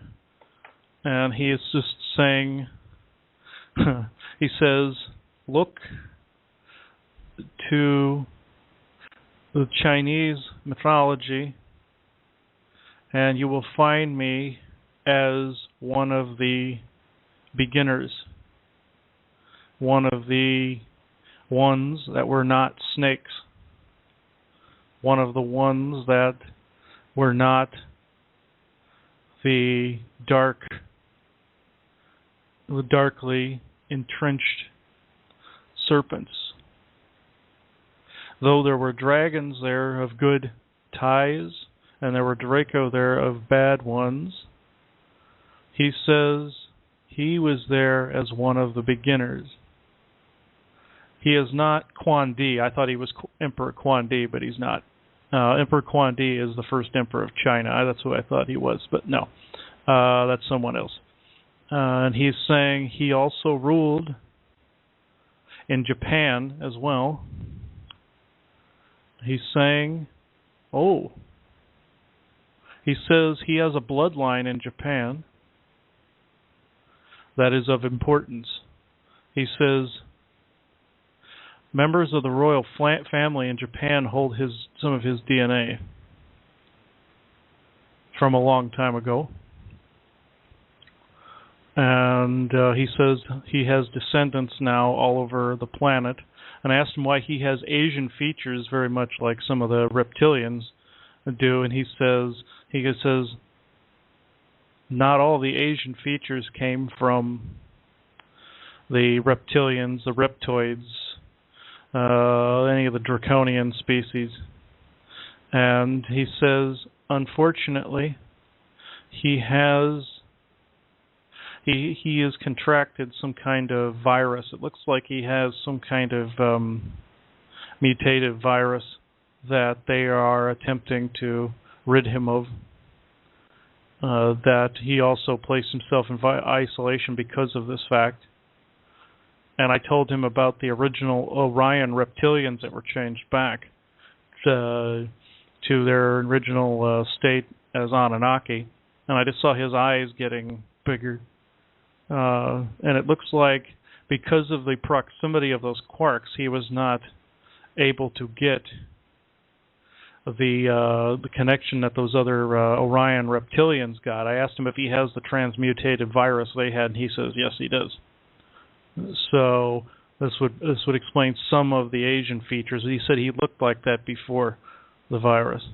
So I'm going to look inside of him right now.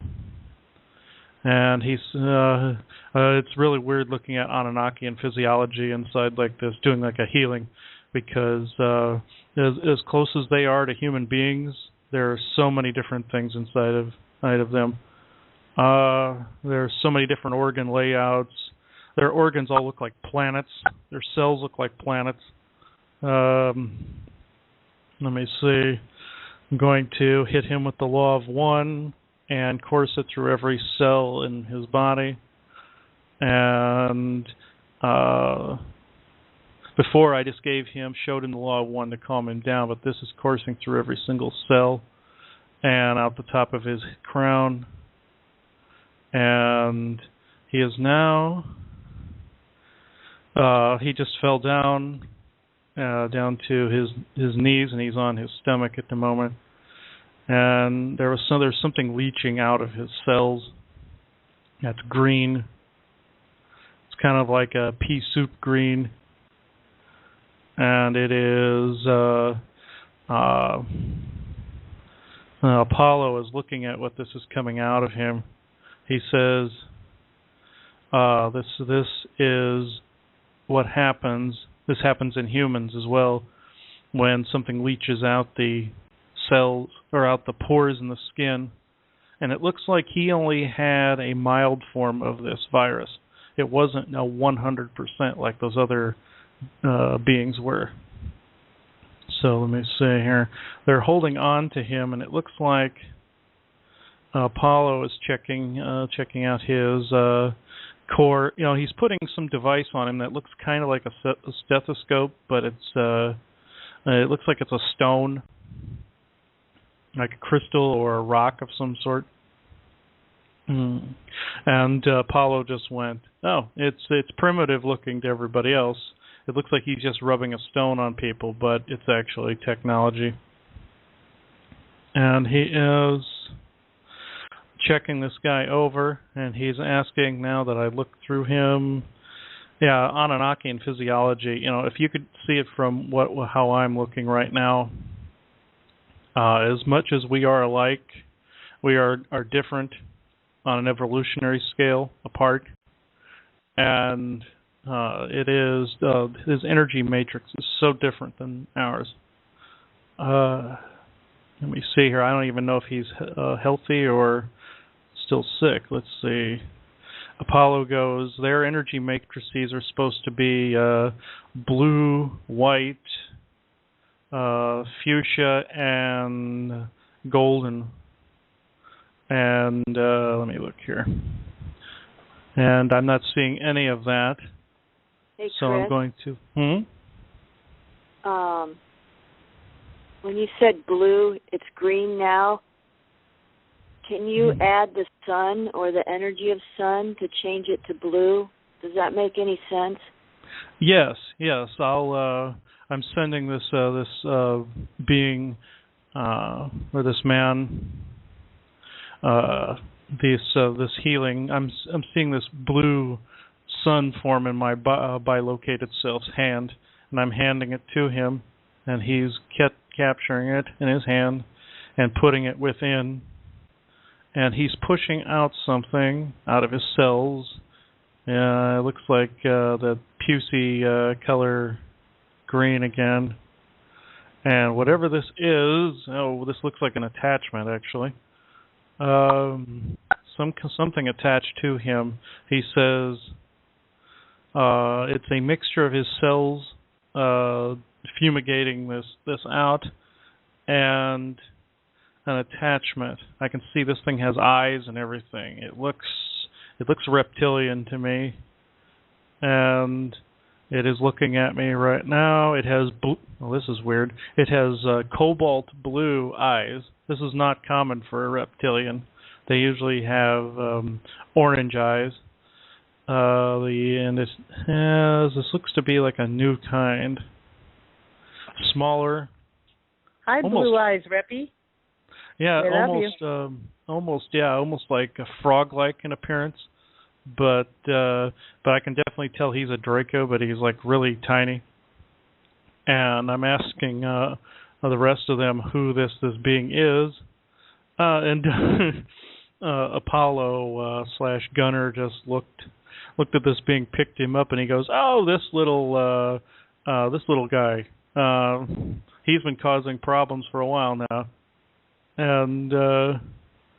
And this little guy's trying to bite his fingers and everything, and he's like, I can sense his thoughts. You know, Apollo is kind of cursing. What kind of problem? Let me see. He's just been he leaps into people like an attachment, like typical Draconian. He's been a naughty boy. And I'm giving him a law of one, and his eyes are kind of rolling back in his head, and he's just lost consciousness. And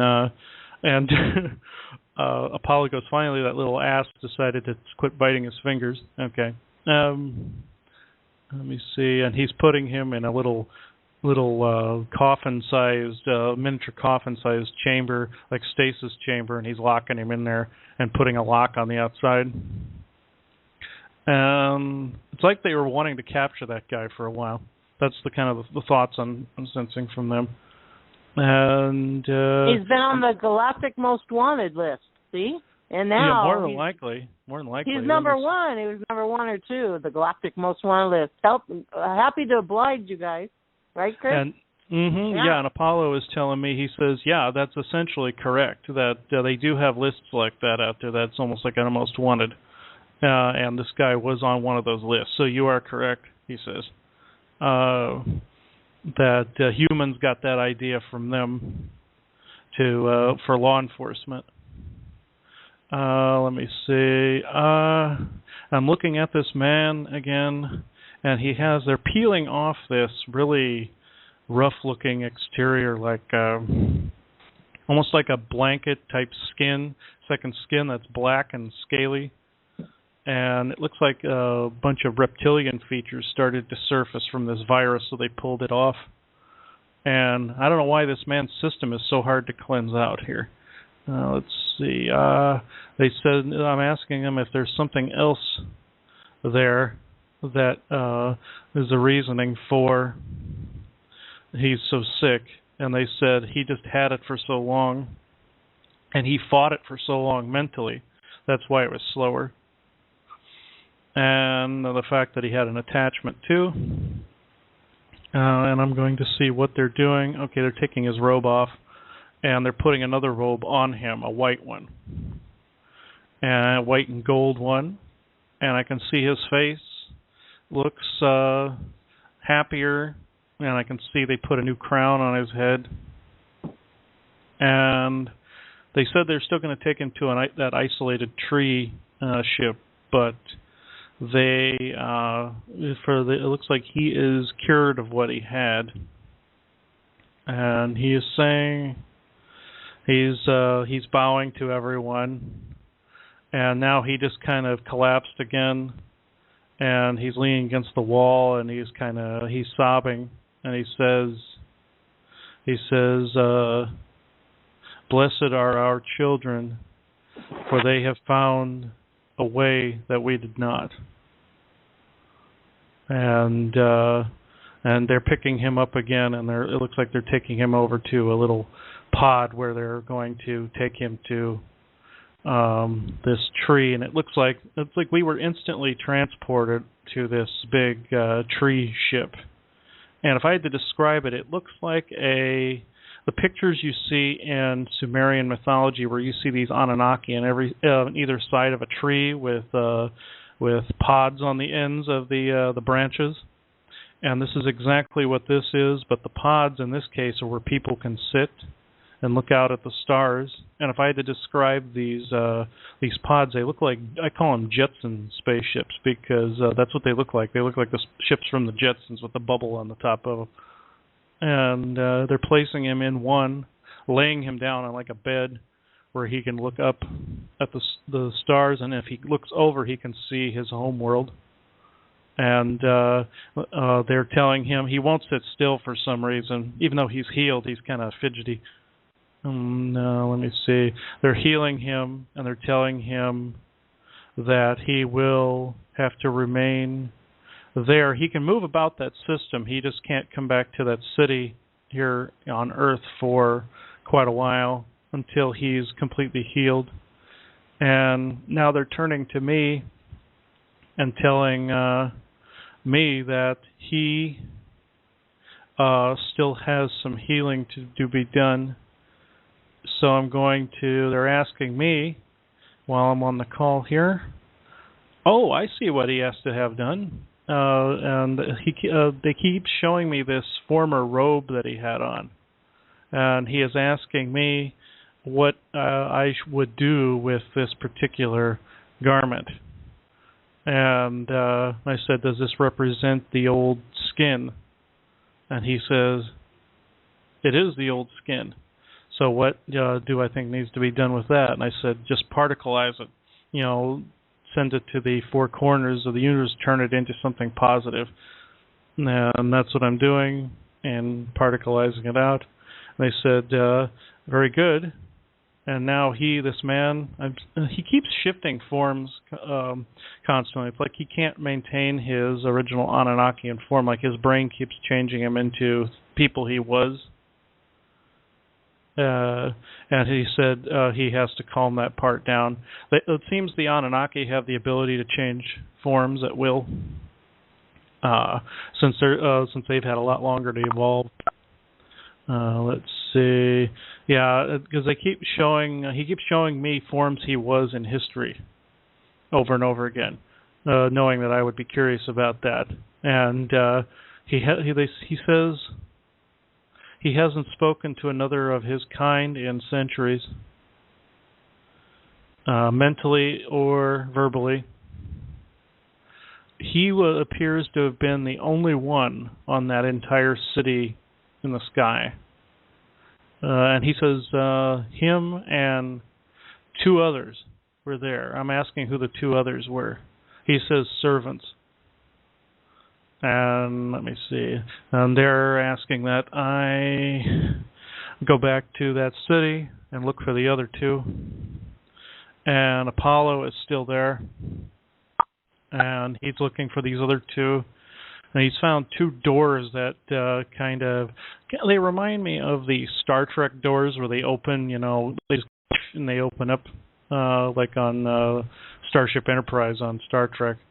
And he says they are shielded for some reason, and they're right across from each other. And there are other beings in this that are appearing in this wing of the city, even though there were only supposed to be these other two left. And what is going on here? Okay, it looks like these other two beings are trying to cause some psychic noise by showing me different images so that I don't come near the doors. And Apollo was saying he says their psychic noise is a little stronger, so he's thinning it out a little. And I'm looking inside this room, and it is very dark and black and red. And I'm seeing a light in the back corner by bed that is like cherry red. And it looks like an orb. Let me see. This looks like a standard bedroom-sized room. And I'm seeing a man in the back that is making growling noises. Okay, let me look here. I'm going to light this room up. And, okay, he came out. And it looks like this is definitely another Anunnakian man. He is very sickly looking. And he's very bony looking. And he has a lot of hair that is down to the floor. And he's very dirty, so I'm going to, and he's very animal-like. He's very, he's working off of instinct alone here. And he doesn't look like he should, so I'm going to hit him with the law of one, and light intensely, and turn him into what he's supposed to be. And he is Okay, he changed into a woman. This was not a man. And this woman is, I would say, approximately 8 feet tall. Well, it has an elongated skull, but it's covered in hair wrapped in like a bun. Lighter skin. Looks kind of Caucasian features, but then also has some hair down by her ears. She has pointed ears, like a Vulcan on Star Trek, or like a Syrian star being in reality. And I'm seeing if she's Syrian or Anunnaki. Oh, Apollo just said she's Syrian. She's kind of pale for a Syrian, but let's see. He says that will change soon. And her skin is turning, looks like a purplish color. She's definitely Syrian. And it looks like she's shaking her head a little bit and looking at me. She's really blurred. I see this blur around her. And she is saying her name is, I'm having a hard time hearing her. She's operating on a really weird frequency here for a Syrian star being. So I'm going to have the other Syrian star beings come in and balance her out so I can understand her easier. And okay, it looks like Gemma has arrived, and it looks like this looks like Metros has arrived. And people on the call that don't know who Metros is, that's a future self of myself. I see him. He looks like me, but he's blue. And let me see. And I'm seeing several other Syrian star beings. I'm seeing that they're surrounding her. And I'm asking them who she is. And they are telling me she is... okay. They're telling me that she's a muse. And I'm seeing... let me see here. I know there are 9 muses in the Greek pantheon, and I'm thinking she is definitely one of them. And I'll bring up a list of the 9 muses and see which of the 9 she is. Let me see. I have a list right here in front of me, and she is, whatever name I am drawn to. The first, see, there are 9. I've met 3 of them so far.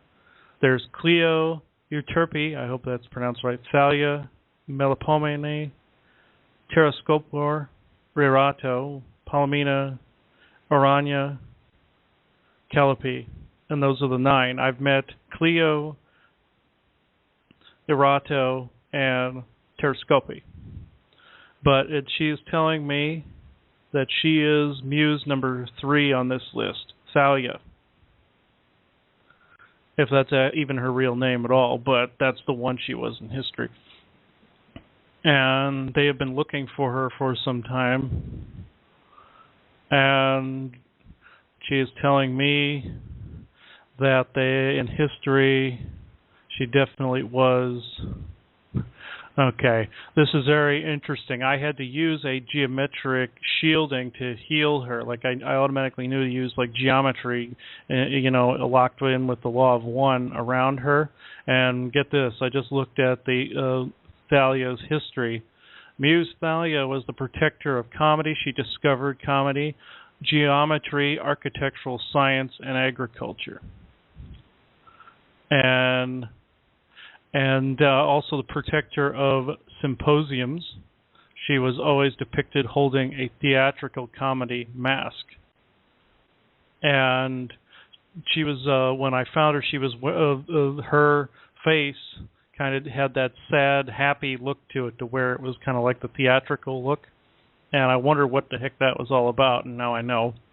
And they are saying that she has to go and be healed as well completely, even though she has her real form back.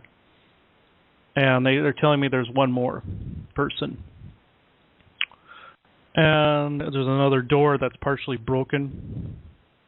And they're trying to get a hold of Thalia here, and she is, I think there's part of her mind that's still on that instinctual level, and they're trying to, they're holding her in a circle in a little shield and making sure she gets healed. And they're telling me to go knock on the other door and help open it. And I'm seeing a hand poking out of this door, very bony looking arm, something very small, almost childlike, baby-like. And I'm seeing a very, I'm opening this door up completely. I'm seeing a very bony looking little person walk out. And he's very scrawny. He's very tiny. And he's crawling up me to get to my face. And I'm holding him out from me to see who he is. He looks very wrinkled, very old, and almost like a shrunken head.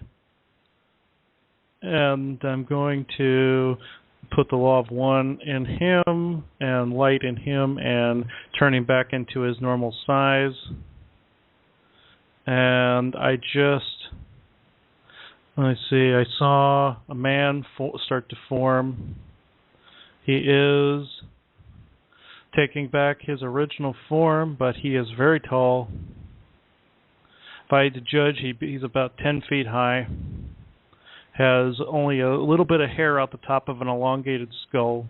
He has, let me look, he has not Caucasian features, he has slightly darker skin than Caucasian. And I'm seeing this long ponytail sticking out the top of his head that's braided with like golden bands in it. He kind of reminds me of like a genie, look, classic genie look.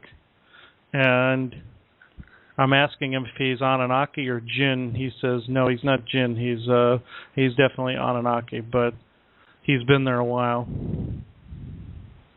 And let me see who we're dealing with here, because his energy is incredibly distorted on his bottom half. I can't see his legs, and he is having trouble keeping his shape. So I'm going to send light into him again. And he fell over, and it looks like he took his complete original form, and he's getting up. And he's still very tall. And looks like he's wearing a small hat that almost looks like let me see.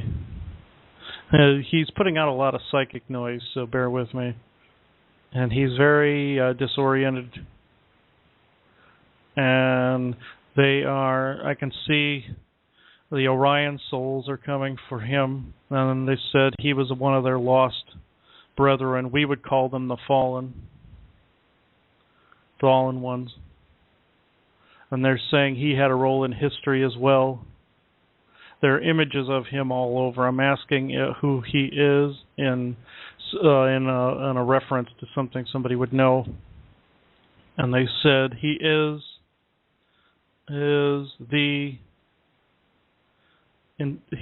the creator of nightmares. And I'm asking him if they mean Morpheus. And they said yes. And they said he is also sick. He's also trying to kind of come up to me and grab hold of me and everything, and they're having to hold him, and I'm having to throw light energy into him. They said he became sick, and he became the embodiment of nightmares. Well, we just wrap Morpheus in a Morpheus of the Law of One.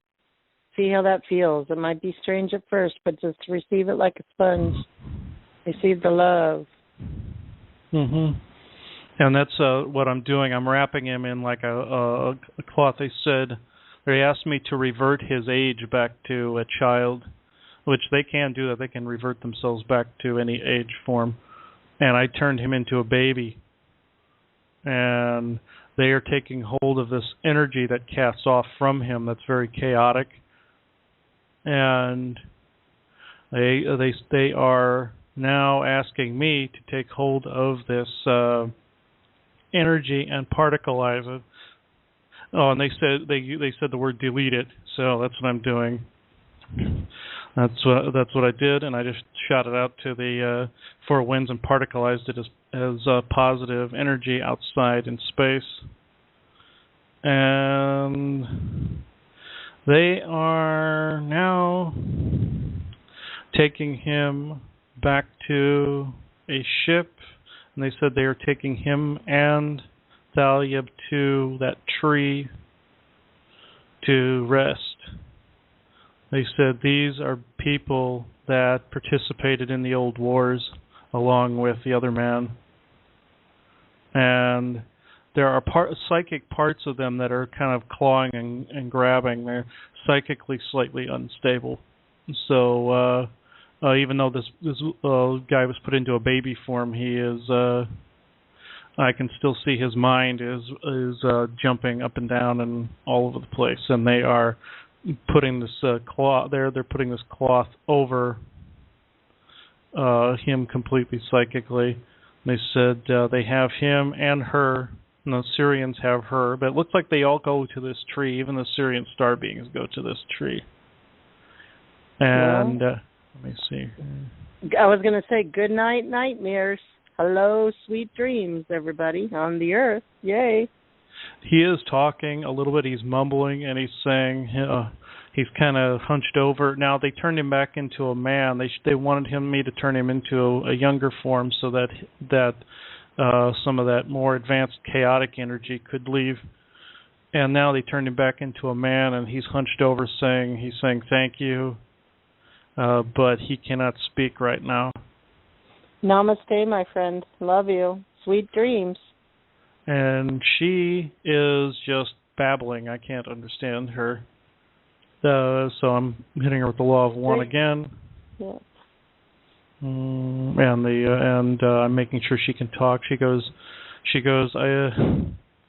saying, I think I was important. You are important. We're all important. You are. We need you. You're an important part. Yes, without and you, couldn't function. Yes, and she's saying they're having a hard time keeping hold of her because she's so emotionally distraught. But I'm sending energy to her to calm down. And the Syrian star beings have a request that they're making of everyone here. They said there's another one of their people that is on the outer edges of the universe that we cannot do more than just this one thing that they're asking. They will only identify him as M. They won't let me say his name. But he is bound to one of these quarks in his physiology. It's infiltrated his cellular makeup. And even though they said it will take the technology to get rid of this quark, they're asking that we put thoughts into them being able to separate him from it, or else that he would have to be deleted along with this device. Well, we expand the law of one to all the thoughts in these beings for the highest good of all concerned to happen to the one that is lost, for the highest good of all concerned to happen and to be dismantled from that quark. The highest good of all concerned happen. So be it, so it is. Mm-hmm. And thank you that this is done. So don't worry. When the perfect timing, that quark will come off your lost one, and you'll have him back in your family. Mm-hmm. Yes, yeah. When I discovered this man, attached to this quark, the whole night when I was sleeping, I was hearing the Syrian star beings sobbing because they didn't even know how to unhook him from it. Well, I know the law of one, the highest good of all concerned, that we just prayed for you and your thoughts. It's going to help you guys and your lost one. Mm-hmm. Yes. Okay. Mm-hmm. I'm sorry to interrupt. Is there any way to create an AI to counteract that, just to melt it, basically, not do harm to the body, but just to go in and blend with it and just kind of turn it to light? Mm-hmm. Well, Marianne, all things are possible. So we just declare that we create together tonight an AI for the highest good of all concerned to help that lost one and that our species that are asking for help. The highest good of all concerned. Glory to God. So is Paulo there? When you guys are done, we'll finish up, and I want to go to one more subject when you're done here. Okay, yes. See, Apollo, let's see where he is. He's right there, too. I mean, is this on track or what? Yes. He says the reason that the Syrians wanted to bring this up is they wanted more minds, more hearts, and more souls focused on a particular wavelength that this AI needs to exist on to cancel this out. And I'm seeing them building something on the city, this other city that's above the Earth, and it's bluish color and whitish color. And normally these things they cancel the quarks out with are purple, but this I can see purple in it. But it looks like if I could describe it, it looks like a fat droid. It kind of looks like a Jabba the Hutt version of a droid. And they're working on this thing. It has the ability to speak already, but not well. And it's not necessarily a dark blue white. It's more of like a baby blue or a sky blue color. And and now all these thoughts of all of us are focusing on that. We're infusing it with the law of one, and they said this thing is very slow, but because of its size, but this is for canceling out that quark. I know from Syrian physiology, though, they can be brought back from a single cell. All they need is a single cell, a strand of hair, a toenail, something, and they can completely regrow him again.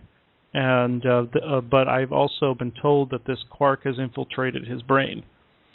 So we're gonna still stay on the same wavelength and send more energy to this quark with the next session that I want to bring in after you're done with this. Are you done with all this now? Let me see here. I'm asking them. They said this particular thing is for another time entirely, but they just wanted to bring up that we needed to focus our energy on them being able to figure this out completely. And they figured this was the best way to do it. Even as smart as these beings are, they're not omnipotent, and they do run into snags. Well, namaste. We're welcome to work with you because that's what it's all about, working with other realms, other beings in different realms, times, and dimensions. And believing we can, because we can. It's just, thank you for joining in with us at Diamonds Network so we can show the world it can be done. All things are possible, right? And we love you. And they're all giving the thumbs up, and they're pointing to this droid, and they said this device was created with love in mind. And speaking of love, okay, go ahead. Absolutely. And I've got a couple of quick. Okay, wait a minute. I want to change the subject. This is a very important day, December 21st. We had a long story on this. And the energies today are high on Christmas, and I want to end the show with, I want to ask some beings to come in and go ahead, guys. I just want to thank Chris. Thank you, Chris. And that was great. Thank you. Yeah, thank you. Yeah, I eventually will reveal this man's name. I know his name, but they're not letting me tell anybody right now because I think it would creep some people out. But they just told me to call him M for the moment, and that M was in need of assistance. Okay. Yes, what that's was it you were going to ask? Okay. And so it's 10 to 10, Chris. Candy has a question, and I want to do something really special for Christmas and the holidays, and end it in a very positive, happy, supreme note. And I'm not saying we did great work tonight. Chris, you did great work. Thank you so much. And Galactic, thank you. Let's keep networking. This is what it's all about. Yes. So, is it okay if Candy comes in and asks you the question, and then yep, they're all waving and backing off now. Okay.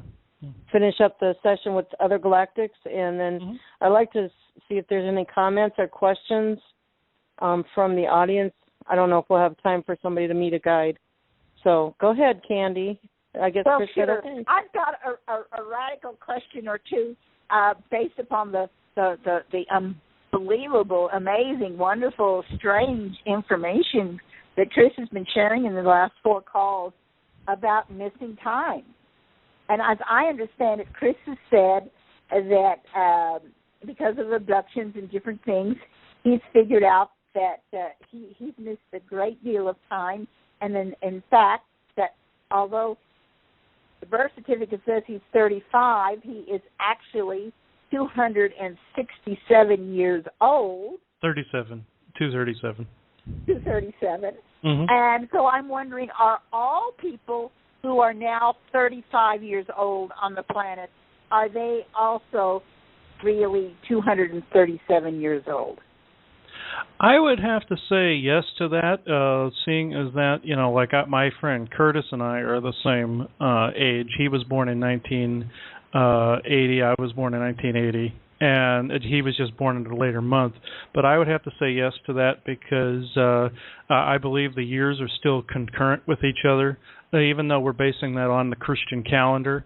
They said if I were to base my age on the Christian calendar, it would be 237. There might be a variance in that, but I'm inclined to lean towards yes on that one.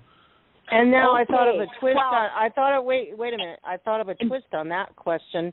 Yes, that may be true, but this could be true too. Even though you're 30, I'll just say 31, and you're 250 years old. Everybody 31, 250 years old. That might not be necessary. I'm just putting this out because, like Chris is 251 years old, 31 years old. David's 31 years old, but yet David's timelines were cut off 15 years, where Chris's timelines were cut off 50 years. So that makes him a different age. So it could be that way too. Who knows, right? We could ask the Galactics. Oh yeah, I agree with that. I believe all things like that are possible. I was basing it on concurrent ages, and also my friend Curtis has revealed to me that he's now remembering bits of missing time as well. So based on some of the same information that I've given him, it triggered things, and now he's starting to remember things as well. Wow. Okay, wow. Well, my second part of my question observations is that. I heard you say that World War II actually ended 350 years ago, and supposedly I was born 4 years after the war ended. So, I mean, does that mean that I'm 346 years old? What do you think of that? I found out with each, year that people think they're living, there's a longer amount of time as well. So I would have to say probably closer to, if I had to guess from what I know of what they told me about the World War II time frame, I would say you're closer to probably between, let me see. Yeah, I would say, what did you say, 364? What was it? Yeah, I would say between... 346. 346, okay. Yeah, I would say between 340 and 346. I believe you're accurate on that based on what your energy in that missing time looks like. I would say that that's accurate. Right, because Cynthia and I are the same age. We're 66. Mm-hmm. And so you what was the year span you just gave? For myself, for me, for you. Old. Yeah, it was a 340, 346. Yeah, somewhere in there where looks to be. You kind of have to take it with a grain of salt a little bit, but roughly between 340 and 346. Yeah. Right. Well, I noticed. I've told everybody, to try to catch the Star Trek Voyagers, and in season 1, Felix was talking about his past and about his family being dead, and about his pretty young wife, and how I think her lifespan was supposed to be like maybe 90 years old. And he started to say how old he was, and then he thought better of it. And I think he was going to, in the script, in the drama, he was going to say, that he's probably 300 years old. And I don't know, there's a lot of ETs that talk about their lifespans being 400 years. And so if 400 years is kind of normal lifespan in the physical corporeal plane, then that means that I've got 50 or 60 more years to live. What do you think of that, Chris? Oh, yeah, I feel that's accurate. There may be even longer, barring any more missing time. I don't feel that that's going to happen too much anymore going into fifth density. I know the abductions are really cutting down to a trickle, if at all. But when people start getting some of this back, they're going to notice that, of course, their lifespan is going to feel like it's increasing when it's actually reasserting itself. So, yeah, I feel between 50 and 100 is accurate. Right, because of the new wave X and the energies and the rejuvenations and all the stuff that the new inventions that the Assyrians are bringing us, I think we're all, going to live a nice long life, and so it's just really cool. Well, yes, I that was my comments and questions for people to ponder this year, this season, and consider what memories they have, and although I haven't gotten any particular memories, it just does feel like when I was 6 years old and living in Fairbanks, Alaska, before it was a state, that was a very, very, very long time ago.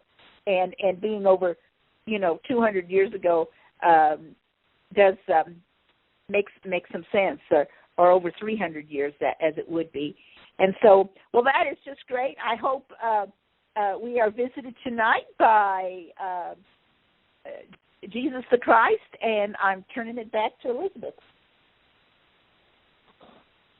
Thanks, Candy and Chris and Marianne, Cynthia, everybody tonight. I just want to call in our Galactic brothers and sisters and just come and be with us in this day, December 21st, 2015, of the last wave of a series of waves of fourth density, increasing our consciousness, turning our brain on, becoming our supernatural natural selves. That's all the same thing. I'm just saying it in different words. Becoming the true technology we really are.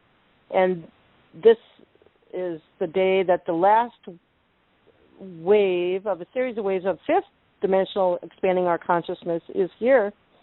We'll be integrating it through March.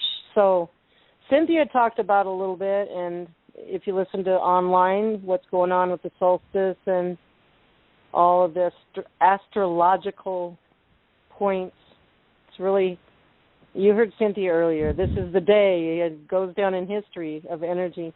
I just want to ask our Galactic brothers and sisters, they have a broader view of the energies that they see on Earth and this universe and beyond, if they wanted to enlighten us today, on this day. And Merry Christmas to all of you, and all of you Galactics, brothers and sisters, and all of you my friends that listen live and on YouTube, and Chris and Cynthia, Marianne, Mir, Lily, Candy.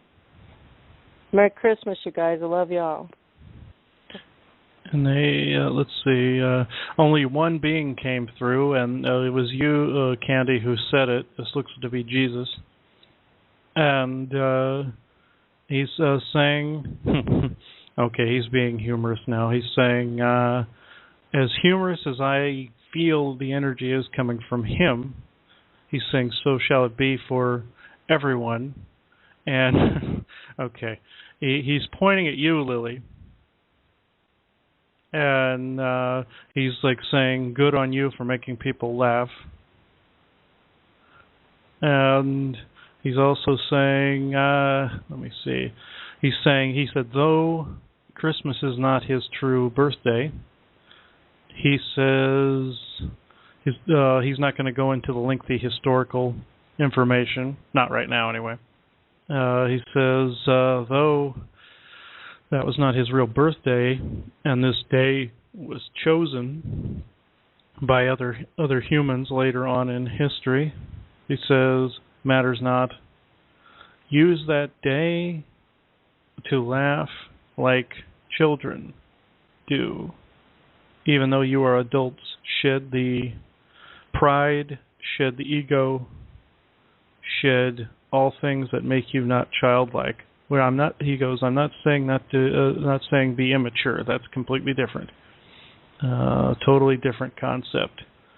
Immaturity is more or less ego.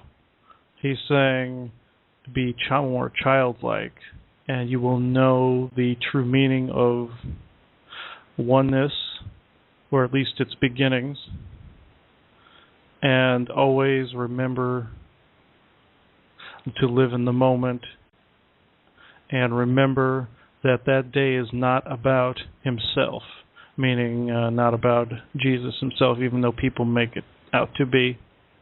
They've lost their way and the point of the whole exercise by focusing solely on Jesus Christ. And you hear it here. This is him saying this. He's asking.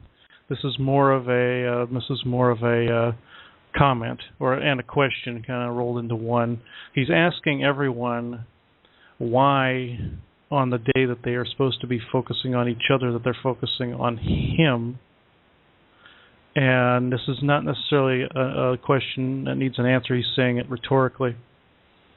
And I said, well, I'll just answer. Can I answer it? No, yeah, you can answer it. I'll answer it. Jesus. That's okay they focus on you, because you know what you amplified while you're on Earth, and Franco talked about it. You amplified the most important thing in this fifth dimensional consciousness expanding energy, this fifth last wave, and that's love. Love in our heart, love in our physical body, our mental, emotional, spiritual. See, it's okay.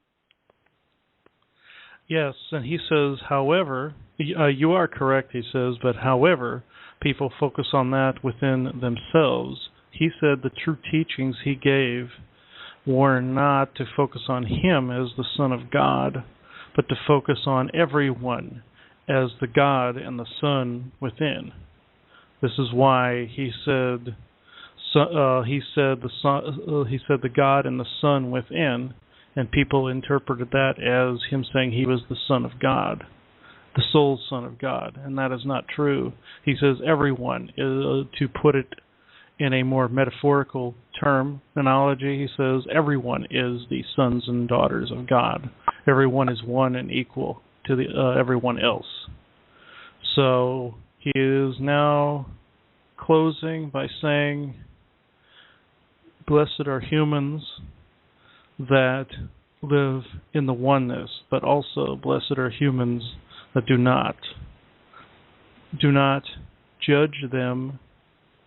He's using the original line, for they know not what they do. He said he did say that line, regardless of what some people say. And he says, though the cabal does wrong, judging them makes them worse. And he is now saying, he's bowing out and giving energy to everyone here. And he is saying, I see the earth as one. Ask yourselves this: why do you all not meaning us, but other people listening? And he is now saying, remember, there is only one. Not just me, meaning him, but everything, everywhere. Yes. Remember this in the coming years. And he says, thank you. And now he's bowing out. That's why we bring forth the law of one, Jesus, to the Diamonds Network. May have it go viral for you and all of us, because we're all one. Mm-hmm. Yes, and he gave the thumbs up, and now the scene is fading out. Thank you, Chris. Mm-hmm. Now it's the audience's turn, you guys. Listening, *6 if you have anything on your heart to bring in, to comment. If you want to learn one of your guides' names. Hi, this is Joanna. Hi, Joanna. Oh, hello. I've listened the whole time and haven't gone to sleep. It's been a great night. Oh, that's good. You know who this is, right, Chris? Yes, I do. And I was hoping you would come on at some point to speak. So, well, I feel a little maybe needing to, because I always promised you, and I wrote you I would jump on the ship with you, and I wouldn't let you be hanging out there in the sail by yourself. So I actually had a question for the teacher. Okay. I'll call out to him. I was really curious for those changers. Is he calling himself the teacher because he is also going to be guiding in this process along with the Ra group? Let me see. He says, funny you should say that because he is of the Ra group. And he says, but he is also just as much Agarthan, and he is also just as much Anunnaki, and he's also just as much Pleiadian. It looks like he has several genetic strains in there. And he says, yes, they will guide in this process, but they have also always left a way out for people if they wished to come down there. They're not barring anyone from coming down there, but they would prefer that the changers stay on the surface. And he's pointing to you. He's surrounding you in a bubble and saying, you are a changer. It is you who needs to stay on the surface. He's pointing to me. He's pointing to... What else is he pointing to? Everyone on the call. He's pointing to a couple others that we have not met yet. He's pointing to 3 others we have not met yet in the future. That they'll be brought into this circle at some point. And he's now pointing back to you, Joanna, and saying, you will bring one of them to this circle. And he says, remember to exert confidence in speaking to this individual. And I'm asking if he knows this individual, or knows of this individual, or if you know of this individual. And he says, you will. This person seems to be gifted, then they would fit in here. And I'm not seeing a gender or an age, but I'm just feeling an energy. And he says, the Agarthans will guide this person to you. And there are 2 others, but let me see. Okay, yeah, he's just saying that you being a changer is absolutely correct. And that he will, and the other Agarthans will guide you when possible, and your own guides will as well. But he's saying, but you have the instruction manual, they said, already inside of you. And this instruction manual has already been opened, at least once.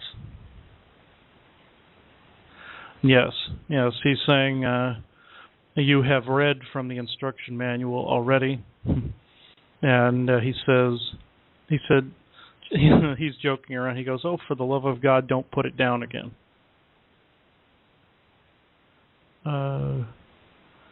Yes, and he goes, he's pointing at you and going, "Okay, that's what I came to say. Thank you."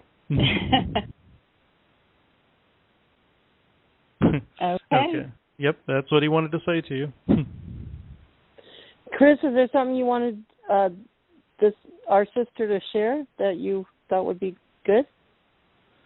Let me see. What does your intuition, Joanna, say that you wanted to share? Other than what just happened. My intuition.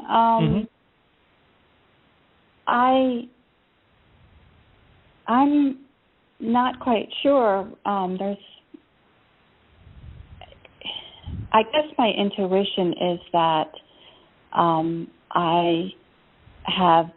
my personal self had been on a extremely fast ride over the last year and a half that guided me to you all back in June, and I've been silently listening and cheering everyone on, and have felt very compelled that somehow I was to become a friend and part of this, and it led me to talking with Chris, and we've been communicating ever since, and we seem to have an entangled history and been pretty much told that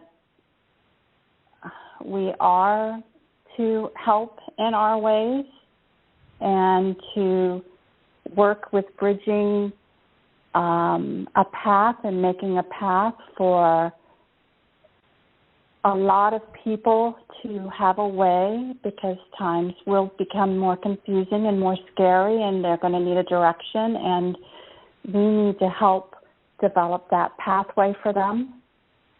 I don't know, Chris, I don't know, what do you think they would be interested in knowing? Believe that is good, because this shows that you are a changer, like the teacher said. You already, I believe the object of this exercise was to get you to come out of your shell, and you just did right here, right now, at this moment in time. So I believe that was the purpose of that. You picked it up, and you're holding on tight. You picked up. Mm-hmm. Yes, I can feel, I'm not seeing any specific guide. I'm just feeling energies, like there is a energy raising, and I'm hearing, anytime I get something right, I hear cheering in the background.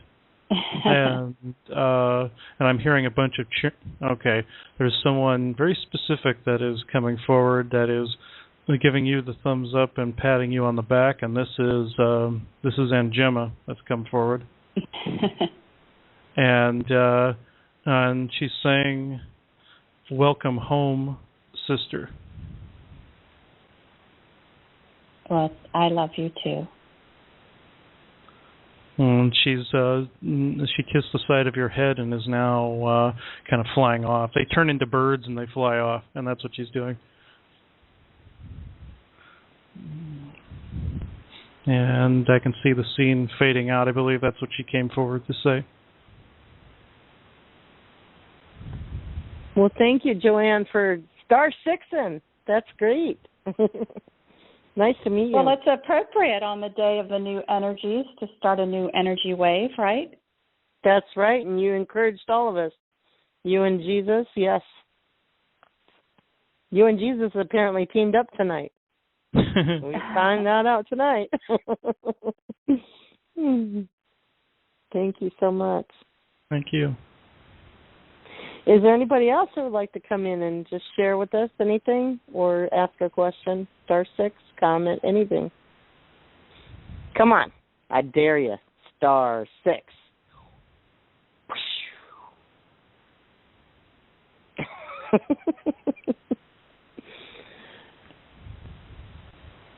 All right, Chris. Well,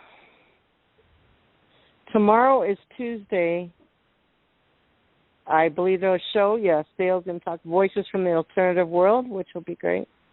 Mm-hmm. Wednesday is Candy and your show, right? Mm-hmm. You'll be on Candy's show. And Thursday is Cynthia and Marianne's show, I think. No. Yes, I believe it is, yeah. Oh, Thursday's Christmas Eve.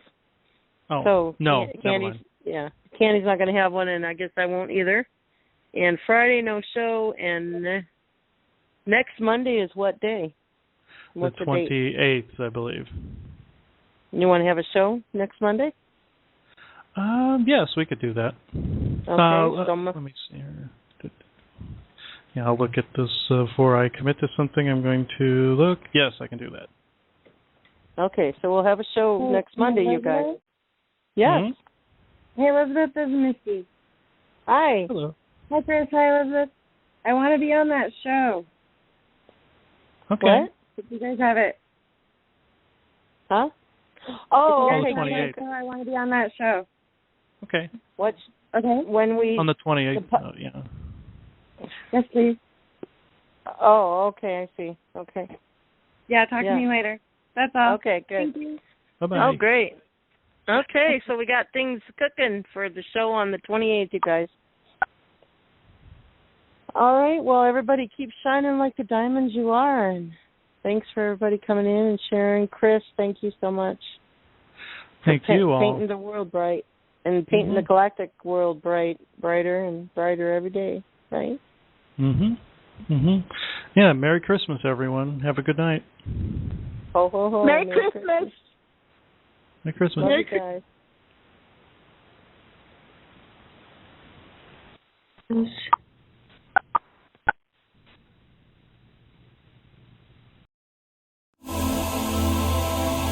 Are you looking for healing or a change in your life to help you enjoy it more fully? You might benefit from a galactic energy reading and clearing from Chris Jacobs. Chris will work with you on a soul level to clear unseen negative influences, implants, programs, contracts, and energetic blocks. Chris Jacobs is a gifted energy healer. Contact him today at ChristopherStephenJacobs@gmail.com.